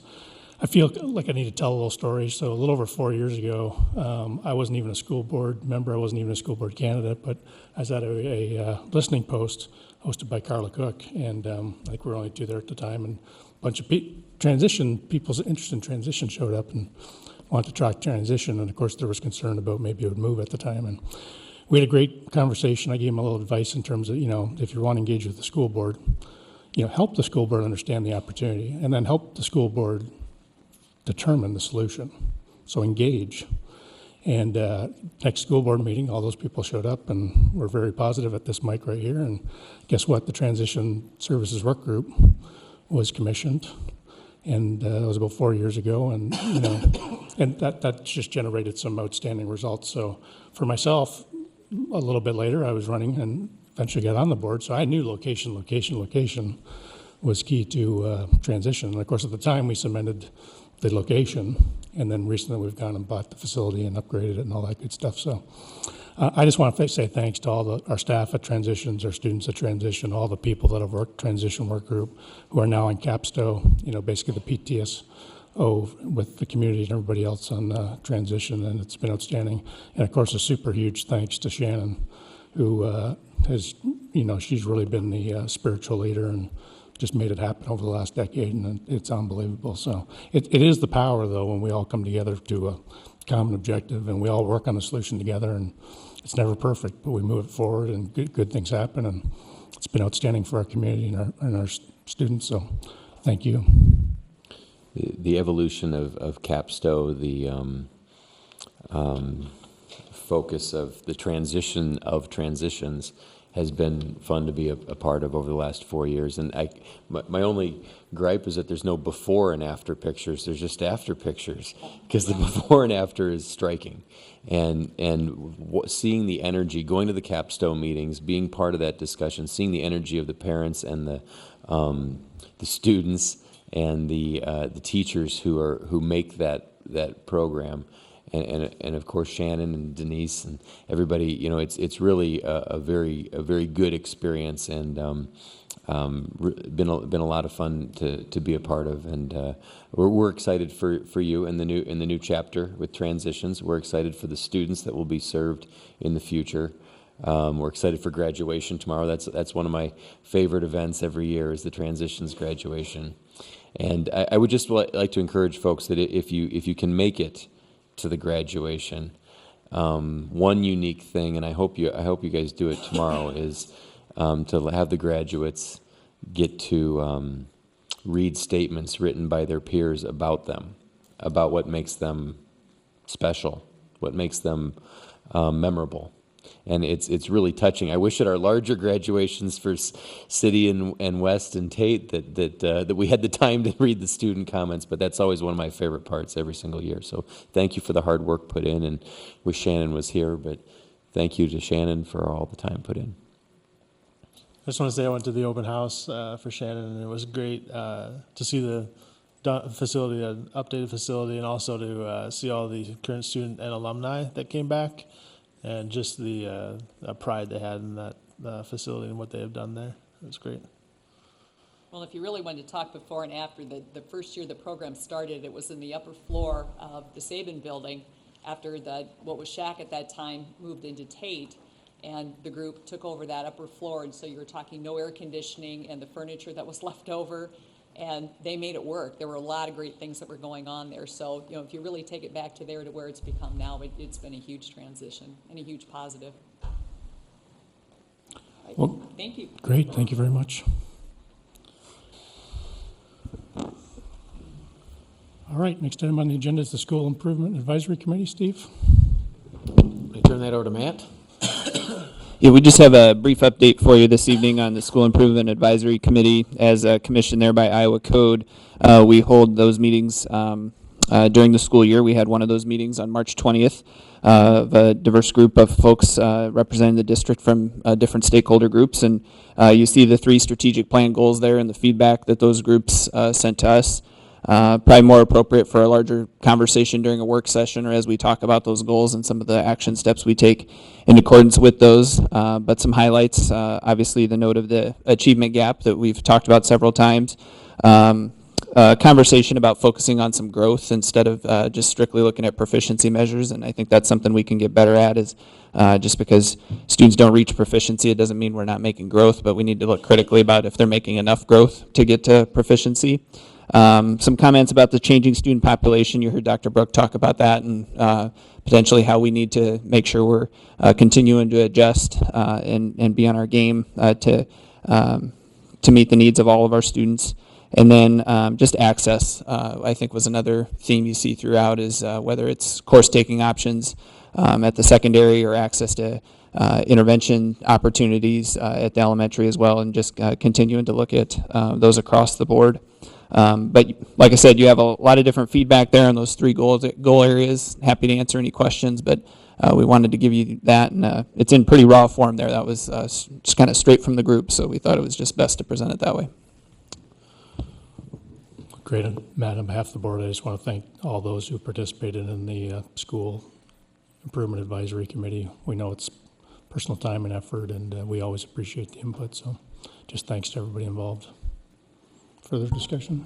Just a question. I mean, can you give us a little idea then of what does happen with this feedback once you have it?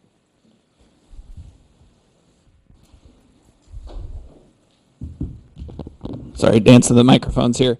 As far as that feedback goes, that obviously informs our work on our academic team to know, what are the next steps we should be taking and what's working or what's potentially not working. When it gives us an opportunity to obviously look at that data with a different group of people than just our educators that we look at it with continually.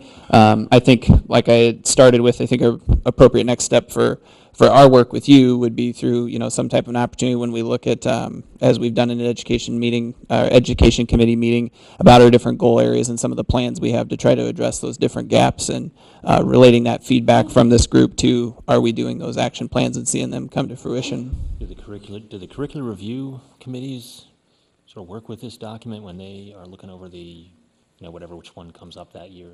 If it's applicable. Obviously, a lot of the feedback here is centered around reading and math, so it might not be something they can draw on every time, but certainly if it's in an area that makes sense, and obviously equity lays over all of those, so we try to consider that in all of our work as well. Will you follow back up with any of these that you all address or see any movement on? It's a lot. I mean, it's a lot of points. I'm just saying, is there any way? Because I know it's an advisory, so does this come back? Will this come back again? We'll do this again every year. As far as the meeting of the School Improvement Advisory Committee, this is an annual piece, but as far as the pieces documented in here, that's where I'm saying it informs our work, and we certainly take some of those and try to move on those and then update you on progress with those. Some of the comments you could tell if you dig into them too are conflicting a little bit in nature, so we can't necessarily move on everything, but at the same time we need to try to sort through what is valuable there and what's doable and what should we spend our time and attention on. It seems like there's some overlapping things with the climate survey. With Definitely. some of this, is there a way to? Yeah, I think one of the biggest parallels we've seen, or the biggest connections we can make, is if we really want to see movement in some of those student outcomes when we look at achievement measures. First of all, we have to see movement on that survey data, right? We have to have students feeling safe. We have to have students feeling good about the adults they're working with in our buildings before we can see outcome measures change. And so I think that was an important learning for us, is how do we make sure we connect both of those pieces if we're really going to get serious about seeing movement in student achievement results. We've also used this in the past in the board retreat process as we informed this establishment of district goals. So the last time we sat down as a retreat, I believe we used 3 different years of this together so that we could look at it from a cumulative standpoint. That was part of that IASB lighthouse work that we did. Yep, leadership of student learning. All right, further discussion? Next item is summer spotlight. Steve? Turn that back over to Amy. Good evening, everyone. We've got a one-page handout here that highlights what we've got going on this summer in the way of summer school opportunities, mostly for students that have been identified by their principals, instructional coaches, school family advocates, and then we also have a list of those buildings that are going to have some open hours with their libraries this summer. A few highlights up above, though, with the summer school piece. really excited that we have some sort of offering at 12 of our elementary buildings. Last year, I think we were around 6, and as we looked at potentially being able to come up with some more funding, our first target was to ensure that all of our Title I buildings were offering some sort of tutoring, and we made that happen earlier in the consent agenda. The summer reading clinic with the University of Iowa, that's actually, they're going to be working with our students from Coralville Central. It's going to be housed over at Northwest because there's a partnership going on with Coralville Parks and Rec. So we're identifying some of our Coralville Central students, so we've got that opportunity happening for them, and we also added Hills to that mix. And then in addition to that, recognizing we had a bit more funding that we could share, we went outside of those 8 Title I buildings then to the next 4, which would have been Horn and Weber, Borlaug, and Lemmy, and offered some opportunities there. So we're pretty excited about what we can do that way. At the secondary level, then you see the 7th grade summer prep. This is not necessarily by invite only. This is an open application, and I believe there's about 60 spots in each of those locations. And then 9th grade prep and credit recovery, I think, is also back to invite. And with that, I'd take questions. Just one quick question on elementary. There's nothing for our North Liberty areas. There anything? Right. So they would have opportunities with their BASP programs, but outside of that, you know, we're funding some sort of opportunity through 12 schools. Mm-hmm. All right. Further discussion. All right. Thanks, Amy. Next item on the agenda is the 16-17 budget agenda or amendment. Craig. This is a routine part of our annual certified budget process. As you know, we submitted our fiscal 17 budget in April of 16. We provided our best estimates on certain aspects of the budget at that point in time. And then during the year when the actual comes in, adjustments need to be made as were required by law to not overspend the 4 primary areas that the auditors look at that are listed in the amendment document. And so Leslie provided a good explanation of those adjustments and the reasons for those adjustments, and we would just ask if you have any question. This does require action on your part. Entertain a motion. I move that we approve the 2016-17 budget amendment as presented. Second.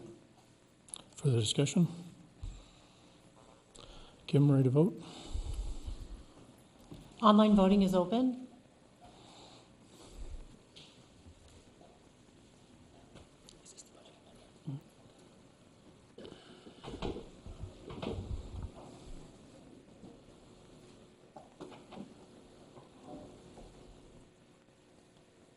All votes have been cast, and the motion carries with all directors voting in favor.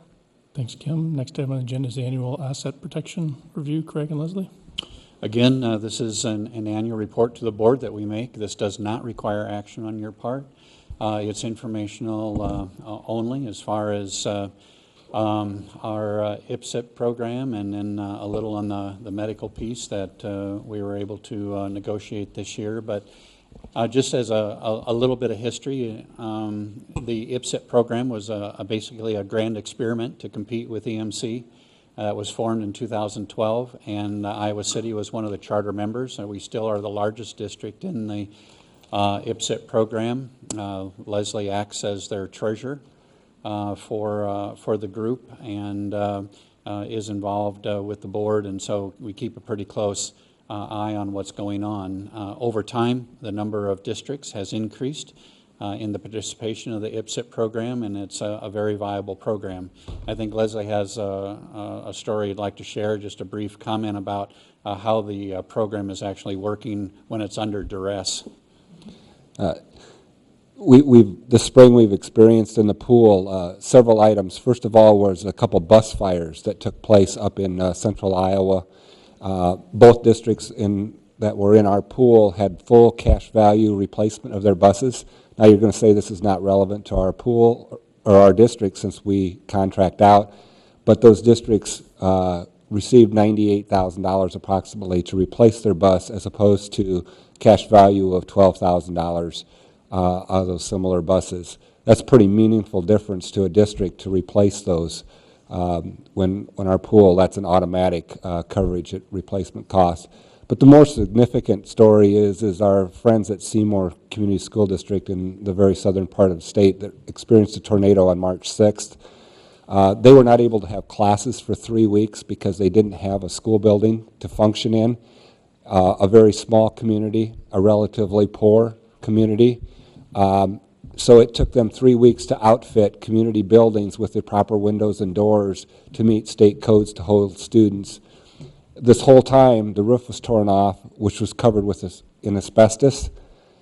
The DNR and OSHA were brought in to do that. White suits crawled all over the district for several days to remove all of that asbestos, and it had to stop everything. During that whole process, they had 16 inches of rain and a snowstorm to complicate all of their recovery efforts. So, you know, from going from bad to worse for them. But one of the things is their school board appropriately asked when they met with the insurance people on the day after the tornado is do we have coverage? This pool had $500 million of coverage to put towards that relief for that event. Obviously, it'll be somewhere in the neighborhood of $4 million, so they won't even come close to that. But that's a pretty satisfying statement to be able to make to a school board and to a district to have that kind of coverage. On that same night, Iowa City incurred wind damage at our buildings.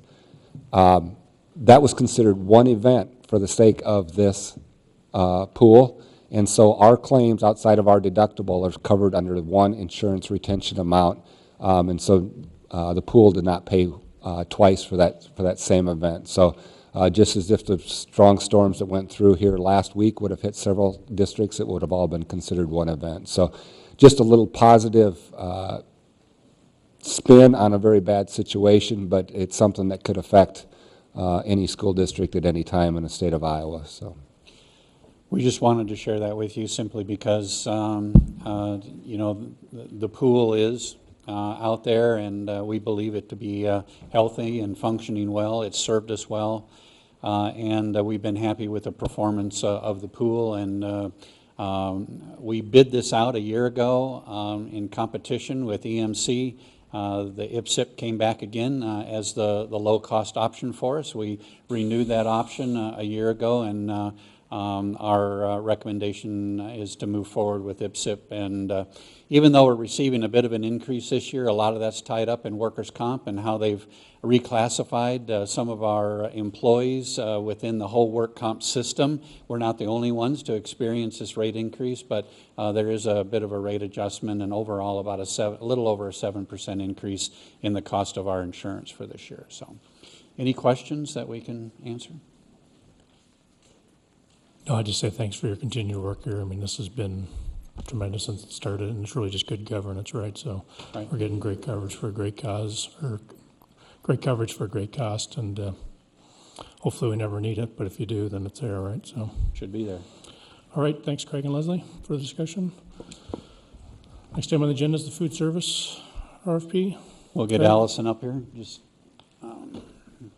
I think it's on the desktop.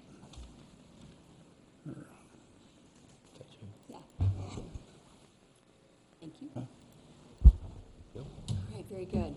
Good evening. So I'm here to give an overview, a short overview on our prime vendor bid. Iowa City is part of the Iowa City Rural Food Service Purchasing Group. That includes 10 area schools. Iowa City is by far the largest. Collectively, we do about $3.6 million with our prime vendor. Iowa City alone does about $2 million. But the combination of all these schools increases our buying power a little bit. So,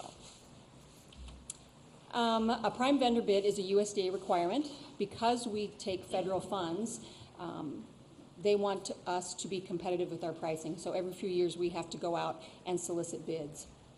This year we got three proposals from 3 different distributors: Martin Brothers, which is our current vendor, Reinhardt Foods, and U.S. Foods.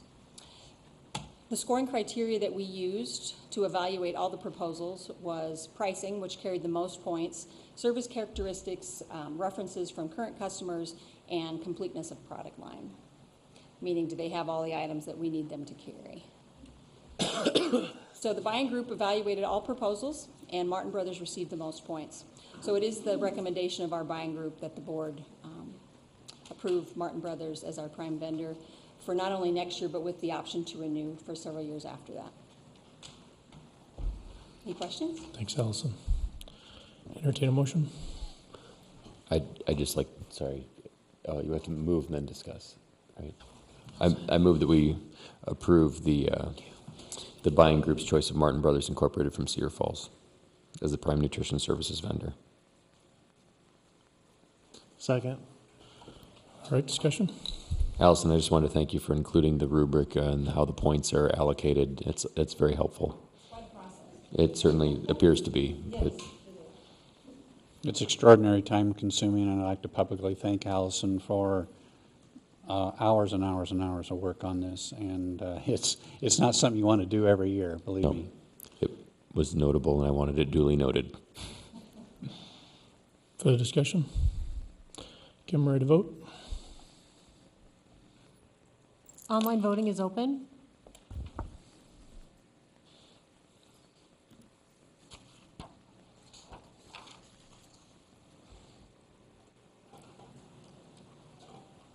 All votes have been cast and the motion carries with all directors voting in favor. Thanks, Kim. Next item on the agenda is a safety update. Steve? I'm going to turn that over to Dwayne. Thank you. We thought this evening we'd highlight a couple activities that maybe you're aware of, maybe you're not. But we have a really active physical plant safety committee, and they meet on a regular basis. And the last year they made a lot of improvements in the district. We improved some, it sounds like a simple thing, but some foot safety in mechanical rooms to protect items falling on foot and tripping and that kind of thing. We also added some simple some stops to the floor of the food service trucks to keep carts from rolling around on top of people and to kind of secure those. So that was a nice improvement. And we improved our inspection program of all our iWatch stations that we have around the district and all the science rooms and other places. Also in the last year, we recertified 22 lead-safe renovators, those that are responsible for making sure that we remove lead safely in our buildings. We recertified our 6 asbestos contractor supervisors who supervise our contractors who also are then qualified to remove asbestos. We do a lot of spot asbestos removal. If it's one tile or two and it needs to be removed or it was damaged, we can do a lot of that ourselves in-house, and we have six people who are trained to do that. We also have oversight of all the safety training for 100 physical plant employees. I guess it's over 100 now. So that keeps our staff busy as well. And we instituted a new forklift training program this year and requiring that anybody that operates a forklift to be certified. In the past, the guy would jump on, said he knew how to use it, maybe he did, maybe he didn't. But now we're certifying that, and you don't get anywhere near it unless you're certified in the district. In the last year, well, in this past school year, it's not even over yet, in the physical plant, we've had 8 recordable accidents, 1 which required days away from work. In the district, we had 57 recordable accidents, of which 7 days were off work and 7 included job restrictions. And it may sound like a lot, but that's really good news. It's on the decline the last 2 or 3 years. So we feel like the activities of particularly the Physical Plant Safety Committee is starting to pay dividends. They're really active. Dave McKenzie does a nice job with that group. And then another activity that we wanted to share with you, and Kate couldn't be here this evening, so she asked me to share this with you, but she's been working with a group of reps from the Iowa City Police Department, the Iowa City Fire Department, Johnson County Homeland Security Management, and district staff. I've been involved at times, so has Dave McKenzie and Jeff Barnes and others. And the goal of that group is to ensure that the district safety plan continues to meet best practice, incorporates technology for efficiency. So, 2 years ago, I think it was maybe in 3 now, we started using district radios. And last year we worked it so we can tie into the Homeland Security radio frequency. They can monitor us. We have an incident channel where district administrators and school principals can get on that and solicit help or let the rest of us know what's going on. So that was a really good improvement that came as a result of this group and their efforts. And that's technology. The group they're going to continue to meet annually and determine if there's any educational opportunities for students and staff, such as fire prevention in the elementary schools. And there's a program they put on quite a bit. And the use of social media, good and the bad with that. And then continue our Alice train for the staff. So that's quick and short, but surely answer any questions you might have. Is there any help you need from us? Excuse me? Is there any help you need from us? No, I think it's a good thing to do. We'll continue to do it. I think the district safety committee needs to kind of get a little more active than they have, but we've been doing those other things with the other agencies. So we'll try and bring some of that other back into a broader scope. All right, further discussion? Yeah. In years past, the district had a safety coordinator. Does the safety committee operate as a replacement for a designated safety coordinator, or is someone in the district still designated as a safety coordinator? Well, I don't know how to answer that. It's a committee that basically what happens there, Director Hemingway, is that people have ideas, they bring them to the committee, we discuss them, and we try and place them with whoever's responsible for that area. So, I wasn't here when you had that safety person. So, well, so if there is a safety concern, the committee is the one that addresses these issues and works it out that way. In the last 4.5 years, that's how it's worked. Okay, and do you do any OSHA training with the staff? Yeah, it's part of our safety training. There's OSHA programs that are in that software, I think, that are the same or similar that we use. Okay, so like an OSHA 10 or? It's a little different than construction, but there are some safety, like airborne hazards, blood pathogens, things like that. There are safety programs that we use to train our staff. All right, further discussion? All right, thanks, Dwayne. Next item on the agenda is Appendix 9. Back to Dwayne. Thanks again. Get the right page here. Getting old, I have to write this stuff down. Okay, we have several projects tonight with 6 requests. The first one is a 10-plex, our transitional schoolhouse that's currently at Lucas. We're going to be moving it to Southeast this summer. And we have step 7, recommended award of contract to City Construction. We only got one bid. It was for $487,800. We did compare it to the cost that we had at Lucas and Coralville Central. That question was asked last time. Very comparable. It didn't go down, but it's right in the right ballpark. At Liberty High School, we have step 8 change request for $267,069. And of that, the district requested $214,000, and it was for, we're going to create an IPM, not integrated pest management buffer around the building. So we're not going to put grass up next to the building. We're actually going to put landscape material or rock so it's easier to take care of next to the building. We're going to use mulch in the islands instead of sod, so we don't have to mow in the middle of the parking lots, those kind of things. So that's included in that. We're going to do some brick pavers at the front entrance and at the rear entrance to dress it up a little bit.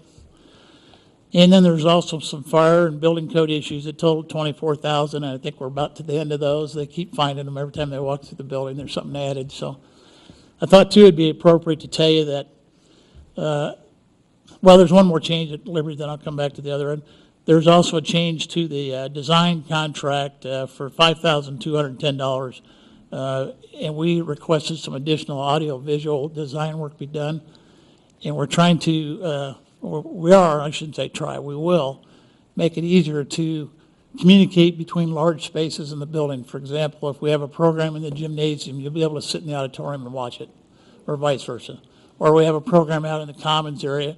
If we have an overflow crowd, they can go to the band room or the orchestra room and be able to see the program and hear it.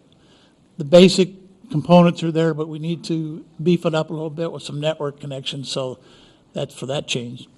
The other thing I wanted to point out was that when we started this project, there was a 5% contingency, approximately. It was $2.3 million. And if you do the math, we're up to $1.9 million. So we're about $400,000 from that target. We're getting close to the end of the project. I still feel really good that we will not exceed that number. So we're continuing to be on budget. And then there's a Weber edition change request for $38,309, and that is, the district again made a request to move the geothermal connections to a vault outside of the building instead of in the building. And what that does is it frees up some room for us to expand the system in the future. So not all of Weber is on the geothermal system yet. Part of it's on a conventional system that was installed when Weber was built. So this will allow us to expand it later. It'll allow us to have improved maintenance, and not everything's in a tight, confined space. So adding the vault, I've done many, many times, and it really helps improve the system. At West High, we have a West High Phase 1 project, the Step 5, which is the construction documents are completed. They are on my desk if you're interested. They're pretty detailed and they're pretty large, so I didn't bring them with me, but that's going to be ready to go out to bid. As you earlier approved a public hearing for the 13th of June, and the bid date's the 15th of June. So those numbers will be coming to you soon. And that project, if you don't recall, is for the addition of an auxiliary gym, a hardened gym, by the way, a storm shelter, an athletic director's office, a renovation of the old gym, practice gym, expansion of the dock area, and expansion of the kitchen and cafeteria area. So that's all in Phase 1, as well as a great deal of infrastructure for the mechanical work that needs to be done in Phase 2. Then the last one, what's an exciting one for me anyway, is the new elementary school in North Liberty. So we had 13 proposals. We reviewed them all, and some of the things that we looked at were local preference, relevant projects, design process, cost containment, construction administration, references. We narrowed it down to 4. We had an interview team last week of 12 individuals. A couple of parents, North Liberty parents, were on that team. We had some administrators. We had some district staff. We spent the better part of a day in interviewing these 4 teams.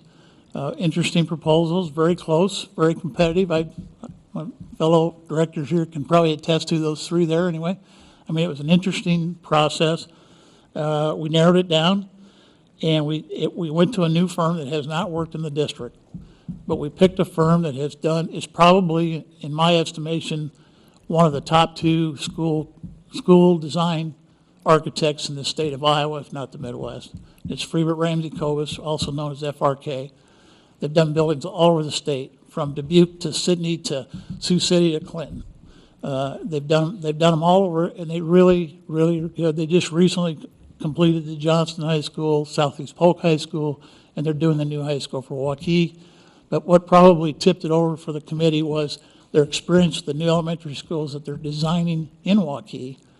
And I think it got down to, and my fellow directors can correct me, it's a fresh look.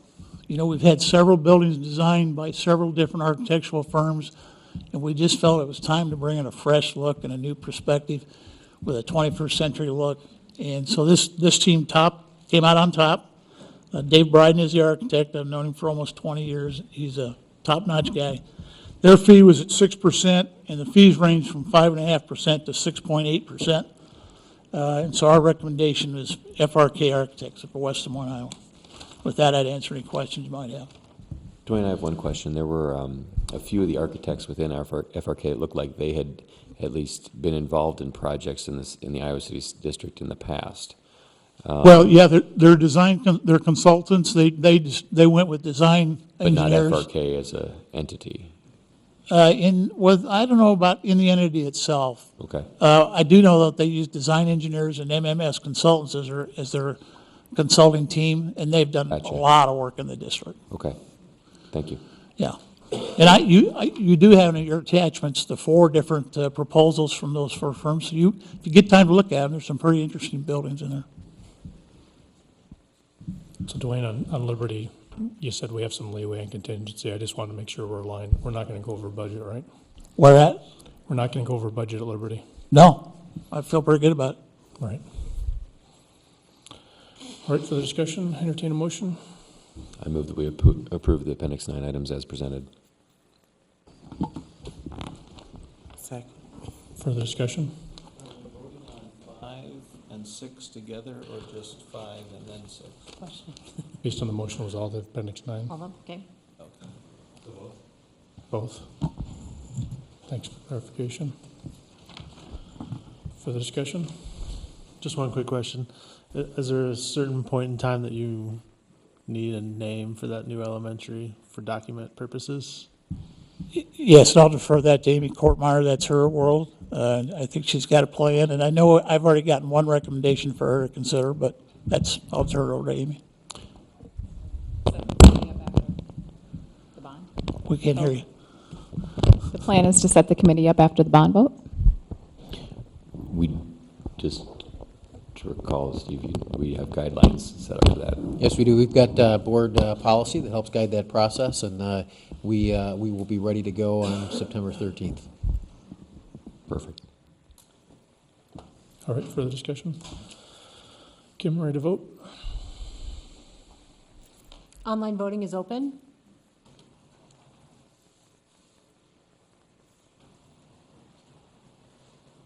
All votes have been cast and the motion carries with Directors Liebig, Deloach, Rotland, Kirschling, Lynch, and Ressler voting yea, and Director Hemingway voting nay. Thanks, Kim. Next item on the agenda is items withdrawn from consent.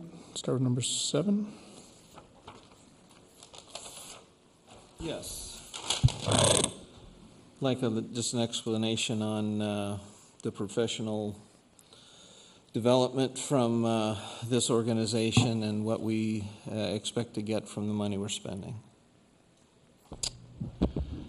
So with the high schools taking on the Student Access Initiative next year and every student receiving a Chromebook, we know leadership in that area is important for our high school principals to be working with their leadership teams and teachers about effective instruction practices. We feel like Discovery Education can help us on that end, and so the proposal you have there in front of you is for some cohort sessions and then some on-site coachings opportunities where the principals will be engaged in some learning walks and exposed to some resources and tools that they can share with their staff to help plan and provide PD through the school year as we walk into the Student Access Initiative. Some of the characteristics of effective instruction identified in the Iowa Core talk about student-centered classrooms, teaching for understanding, assessment for learning, rigor and relevance, and teacher for learner differences. And we really feel like our high school principals will get exposed to a lot of those different pieces with this and then be able, like I said, more effectively work with their teaching staffs. Is it just for the 3 principals? Not just the 3 principals. We have assistant principals at the high schools as well, so we'll really look at the whole leadership team of the high schools. Well, I had just a reaction to it, and I was ambivalent about the one-to-one project to begin with, but there's a lot of money to be made by selling these things to school districts. So when I read this particular proposal, it just didn't give me confidence in the company. I said to Matt earlier, it seemed to me almost like it was generated by one of those jargon-generating websites. I could not tell by reading it what they were going to do and what it contained, and I still don't really. And it might well be that it's valuable, but I don't know. I'm just the materials we were given. It took me a while to figure out even that it was about digital learning. So just some background, I spent some time evaluating about 3 or 4 different organizations and the PD plan they could provide. So when I talked to Director Liebig earlier today, the content in this particular piece that I presented you there highlights some of the 30,000-foot view, but I was able to get into the details with some different organizations and what they could provide, whether it would be Tyranny or International Center for Leadership and Education or Discovery, and spent some time over the last several months evaluating that and working with their teams about who would be coming out on site, and we just felt like this was the best group to work at this time with our principals. Entertain a motion. I move that we approve the professional development plan from Discovering Education for our high school principals. Second. Further discussion? Kim, ready to vote? Online voting is open.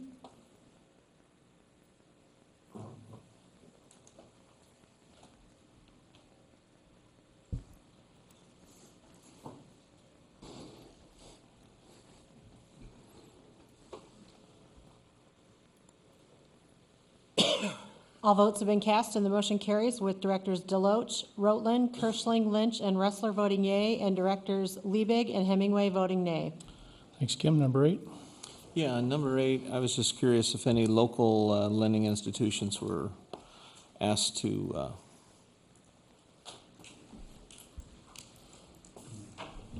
Yes, if you recall, on April 28th board meeting, you approved the RFP, and from that RFP was 4 vendors did provide responses to us. One was a local response, but 2 other local institutions were also sent the material, so only one chose to respond. It's a somewhat unique financing arrangement that didn't fit into the portfolios of the local banks, per my discussion with their officials. Entertain a motion.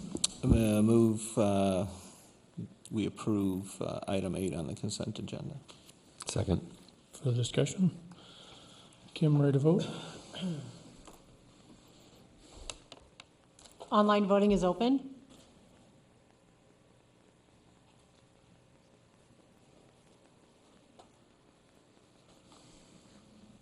All votes have been cast, and the motion carries with all directors voting in favor. Thanks, Kim. Number 13. Yeah, on number 13, it appears that only one bid was received. Is that correct? It is, and it's not uncommon for this time of year. A lot of those companies are extremely busy. And it was under budget, as I recall, under the estimate. The budget was $70,000, so the bid came under the original engineer's estimates. We felt it was appropriate to move forward. Entertain a motion. I move that we approve the Twain Elementary Security Cameras Award of Contract. Second. Further discussion? Kim, ready to vote? Online voting is open.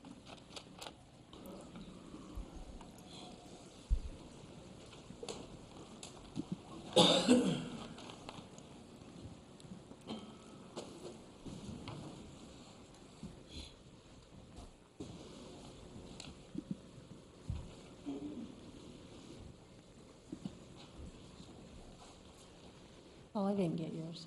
I voted yes. Voted yes, thank you. All votes have been cast, and the motion carries with Directors Liebig, Deloach, Rotland, Kirschling, Lynch, and Ressler voting yea, and Director Hemingway voting nay. Thanks, Kim. Number 14. Yeah, number 14 is the city high drainage issue, and we had several commenters come in and talk about it. I was approached by one of the homeowners very early in this process, and I've been out there several times. In fact, I scouted it before I came in tonight. I agree that I think there's a better solution than taking down all those mature trees. I think the drainage issue could be alleviated. We're never going to change gravity, and the one house or lot number, let's see here if I get it up.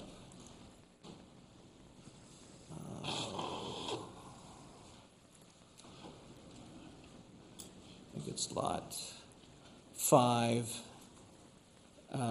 is lower and was lower from when it was built in the 50s than lot 6 or 4. And it's a bowl. And we can use things to divert water away from it at the edge of the property, but the water from 1, 2, 3, and 4, and 6 will all go back in to that lot because it's lower than the surrounding area. And if you look on the other side of the parking lot, on the east side, the properties there go straight up to the district fence. They have their fences that go over. And I'm for putting in a, minimal, or I should say a satisfactory amount of grading to divert some of that water around that would come from the city high lot. But I mean, as far as what's coming off of the other properties, that's an issue. I do have a large just graphic I can show you if you're agreeable. Just take a second. It shows the before and after. Well, Yeah. just before we do that, so Yeah. Phil might understand you don't want to do this project. Not as proposed. Okay, go ahead, Dwayne. And Steve, while you're doing that, so my understanding is that all parties, from what I can tell, are aligned to doing the drainage project. What we want to continue to talk about is the 3 to 5 feet. the 3 feet. There's two issues that I... Sorry, I wasn't done, Chris, but. Sorry, go ahead. So aren't we okay with continuing the dialogue on the 3 feet? Absolutely. So we consulted legal counsel. Legal counsel's recommendation was the best place to put fences is on property lines. And so if we were to continue as is, we would put that fence on our current property line. As the homeowners indicated, both via email and in person tonight, that certainly creates quite a challenge for them in their backyards. And so Craig and I had some conversations about that. Also had some conversations with legal counsel about the ability to move our property line back. And actually, we would talk about the 5 feet as opposed to the 3 feet, and put the fence on the new property line, and then work with the board through a disposition process that would allow those property owners to purchase that minimum amount of square footage that's between the current property line and a setback that'd be approximately 5 feet from where our current property line is. So I just want to say I'm okay with approving the drainage project with the assumption that you're going to continue the conversation on the 3 to 5 feet, and if you need our action, come back later. All right, Chris? Just the other issue that came up, I was talking with the homeowners yesterday, and certainly that was the one thing there was unanimity about was, please give us the 3 to 5 feet. But there was also this issue, and I'm sure you're about to talk about it, but at the, I want to say, southern end, the two southernmost houses, right, where the drainage project is not actually occurring, there are a lot of nice, tall arborvitae there, and they didn't so much mind moving the fence from one side of the arborvitae to the other, but they did wonder, or at least one of them, and one of them was ambivalent, one of them wondered, why do all the arborvitae have to come down? Yeah. Well, if you allow me, I think I can do this very quickly, but if you look at the top drawing, that's the existing drawing, and it's the south is on the right, north is on the left. As you look at it, and if you look at the far north end, you'll see a hole or a circle right there with a lot of contour lines. That is the retention pond which all this water is supposed to run to. And what's happened over the years, that row of trees that you see right there in the center of that is right where the swale should be. And what's happened is that the ditch was between the trees and the existing property line there, if you can see where my cursor is. And that's a pretty narrow place, and it's filled in over the years. And the water has flowed across lot 5 and lot 6 to get down to these two. There's another drainage intake there, so there's two of them down there. And this water that comes off the parking lot has a tendency to come across the properties in that like manner, okay? So they actually approached us, a couple of these neighbors, and you heard from two of them tonight about how can we fix this. And if you use the line of the curb and I'm not doing a very good job, but the curb of the parking lot as a reference. Now go down, and you'll see that there's a small buffer area, then the trees, and then the fence that exists. They're existing fences, but we have a fence that's just inside of that parking lot. And it makes it really difficult to get to. We actually just this morning found the original plans from 1992, and that fence was supposed to be 11 feet off of that curb, and they put it 1 foot off the curb. Who made the decision in 1992? I have no idea. But it was not built the way it was designed. So somebody made a compromise back in 92. So having said that, with the solution that our engineers came up with, if you look down at the bottom of this page now, you'll see the proposed plans, and you'll see that the arborvitae has been removed, and the tree line is that light green line. It's been pushed back closer to the property lines. And behind that, and if you can see it, maybe you can or not, but there's a line there that would indicate where the new fence goes, and that line is about 3 feet off of the property line. And then that allows us to create this swale where this red line is. That's where the largest portion of the ditch is to gather the water that will then run down to these intakes, okay? So I would agree with some of the comments made tonight. I don't think we need to be any closer than 3 feet. There are some beautiful trees there. There's some bushes there that the neighbors have grown over the years. They should stay. That's why we initially proposed that. Subsequent conversations that Jeff Barnes, our assistant director, has had with the neighbors. They'd love to keep it. They're willing to maintain it. They're willing to sign maintenance agreements to do it. I think moving forward that they're all agreeable to do something with the district. I think this project could continue. We could put it at the 3 foot line between 3 and 5, how it varies a little bit. And as far as this end lot right here, this gentleman that lives in the corner, he's got some beautiful arborvitae there. we could look at ways to keep the tree line that exists up there because it does not adversely affect the ditch, as you indicated. So I think there's a compromise there. We could leave some of the trees, but along at least these 3 lots, and maybe even into this 4th one, we look at putting new trees up. They're 25 years old. We can't get to them and maintain them because there's a fence in the way, there's a ditch, there's their property. It's really tough. So we want to afford them the privacy and put the trees next to a new fence closer to their existing property line so that we can maintain this properly. It's ours to do. We're draining water on our neighbors. We're not being good neighbors. We need to fix the problem. I think this will do that, and working with the neighbors, we'll come up with a workable agreement for them to take care of the property that is on their side of the fence. So, yeah, I'm sorry, go ahead. Oh, go ahead. One of the things they mentioned, and I think everybody was on board for the fact that the arborvitae at the north side have to go, to make the project work. One of the things with the remaining arborvitae, which do seem to be in a better state than those ones on the left, they're very tall. Mm-hmm. Yeah, and so the homeowners like that they're very tall. Sure. Mm-hmm. And I guess the ones that are being put in after the ones that are taken out are not going to be as tall. And so to the extent they can be preserved, part of the tallness is blocking the view, but part of it is also the light, that comes off the parking lot. And so, again, if you're willing to sort of work with them at the last 2 lots especially, it seemed like where the healthiest arborvitae were, to preserve them, I think that'd be worth doing. That's why the arborvitae was selected originally, and you'll see it in a lot of places. They're a fast-growing tree. I mean, they're 5 foot today, but it won't take long for them to be 10 foot tall. Well, they're being told, though, that the type that's being put in will not get as tall as the type that's being May not be, but it'll still be much taller. It'll be tall enough. They'll be, 15, 20 feet tall, the new one's been. We'll be installing 15-foot trees. But Chris, like I talked to electricians today.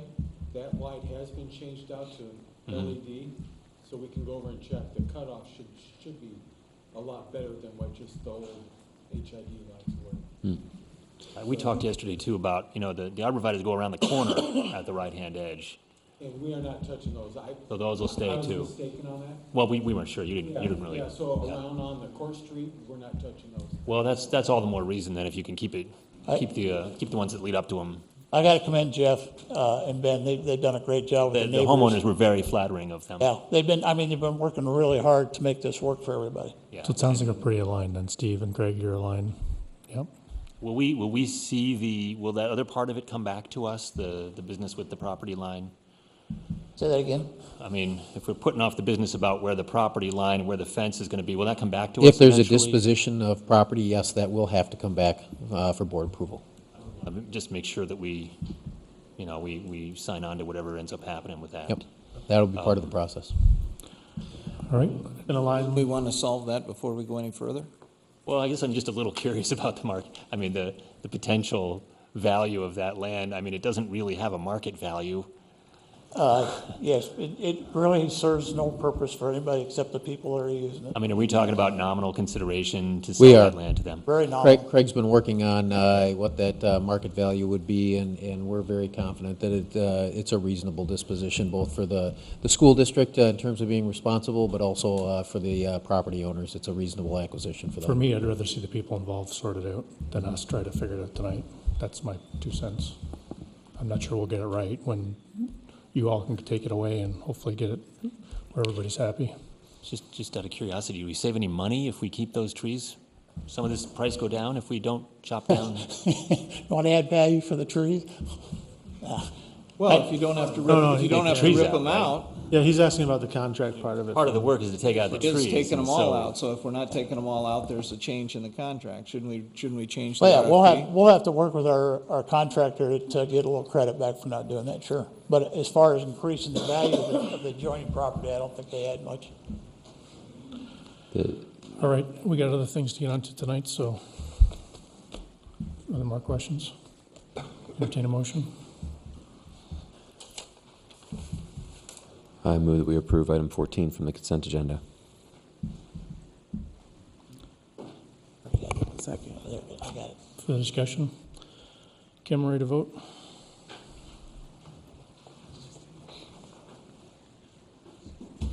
Online voting is open.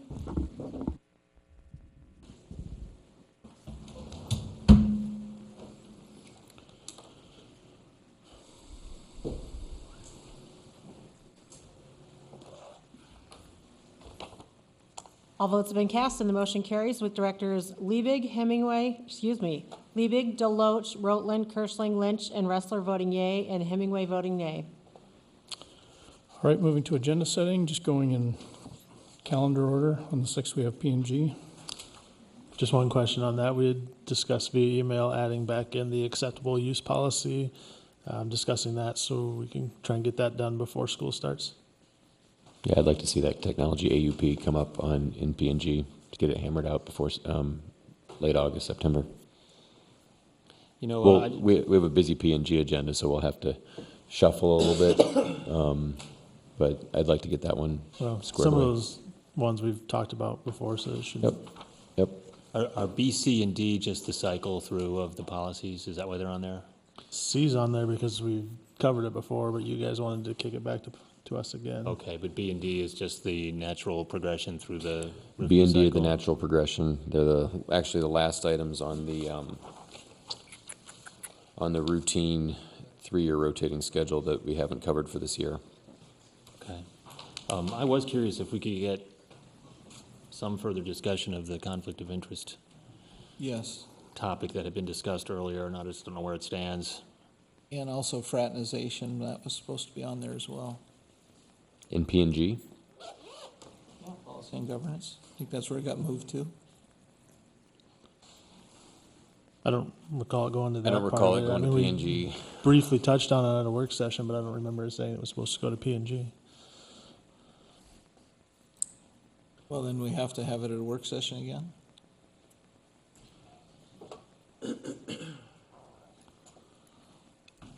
Go either way. What? Go either way, yeah. Would that be the Good, yeah. the way to do it? Can take any Okay. form. All right. All right, Can did we get close on P&G? Should we put the conflict of interest policy on there? I just don't want it to die for lack of attention. I mean, if somebody wants it, if we don't want it, we don't want it. But it seems like there ought to be some kind of decision on it.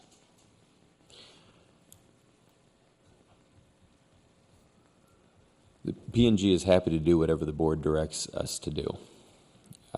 We have a very full agenda on Tuesday, June 6th. I'm not excited about adding anything that's non-emergent on Tuesday, June 6th. But certainly if there's parking lot items that the board would like us to do, we're happy to take a look at those things.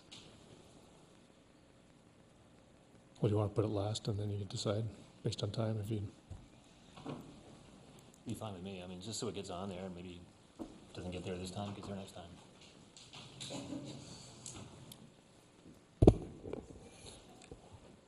I don't know what you're asking. You want it on the June 6th last or as a parking lot item? Because I'm hearing two different well, it's things kind here of from one the of the two same, Chris's. right? If you put it on the 6th last item, if you got time, you get to it, perfect. If you don't, It's on, goes it's on the next agenda. one, yeah. We'll just roll on to our August or whatever the next meeting is. Or do you guys want to counter with putting it on the next one? Let's just decide and move on.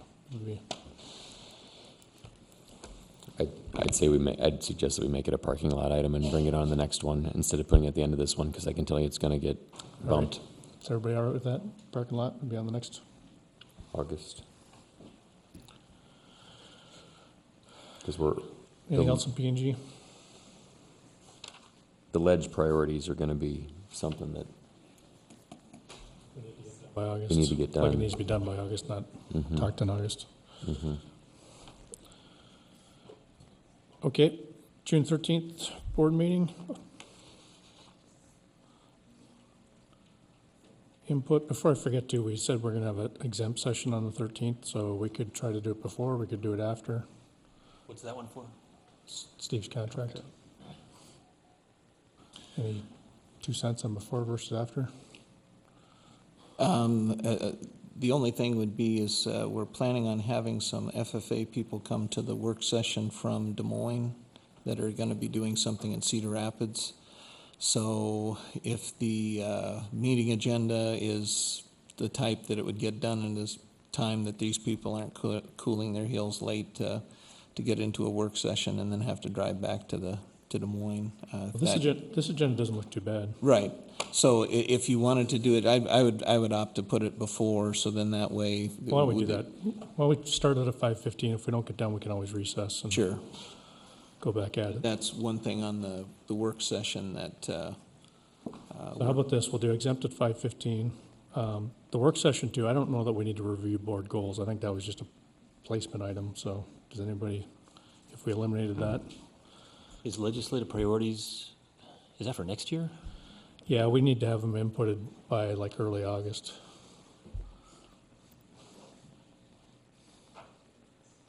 It's usually first week of August, that has to be solid. Yeah, like we want to be done by, if we're done in June, great. If we need to be done in July. So work session, we do FFA, legislative priorities, FMP, GO bond. Anything else on the 13th? All right, anything else on agenda setting? Just out of curiosity, for the summer, are the work sessions going to be on the first of the month, the first meeting of the month? Or is this just a fluke that we switched it in Well, we June? switched it just because of the FFA thing. I think the general Okay, so standard was normally it'd be it'll the be the second, second. but Okay. it doesn't matter. We worked just, out for those people to be I was in just the area. curious. so we would not plan to do a work session on June, whatever it is, the second meeting. Just be the 23rd, meeting. or if you don't know. And what we it can is. decide if we go back to the second meeting in July or.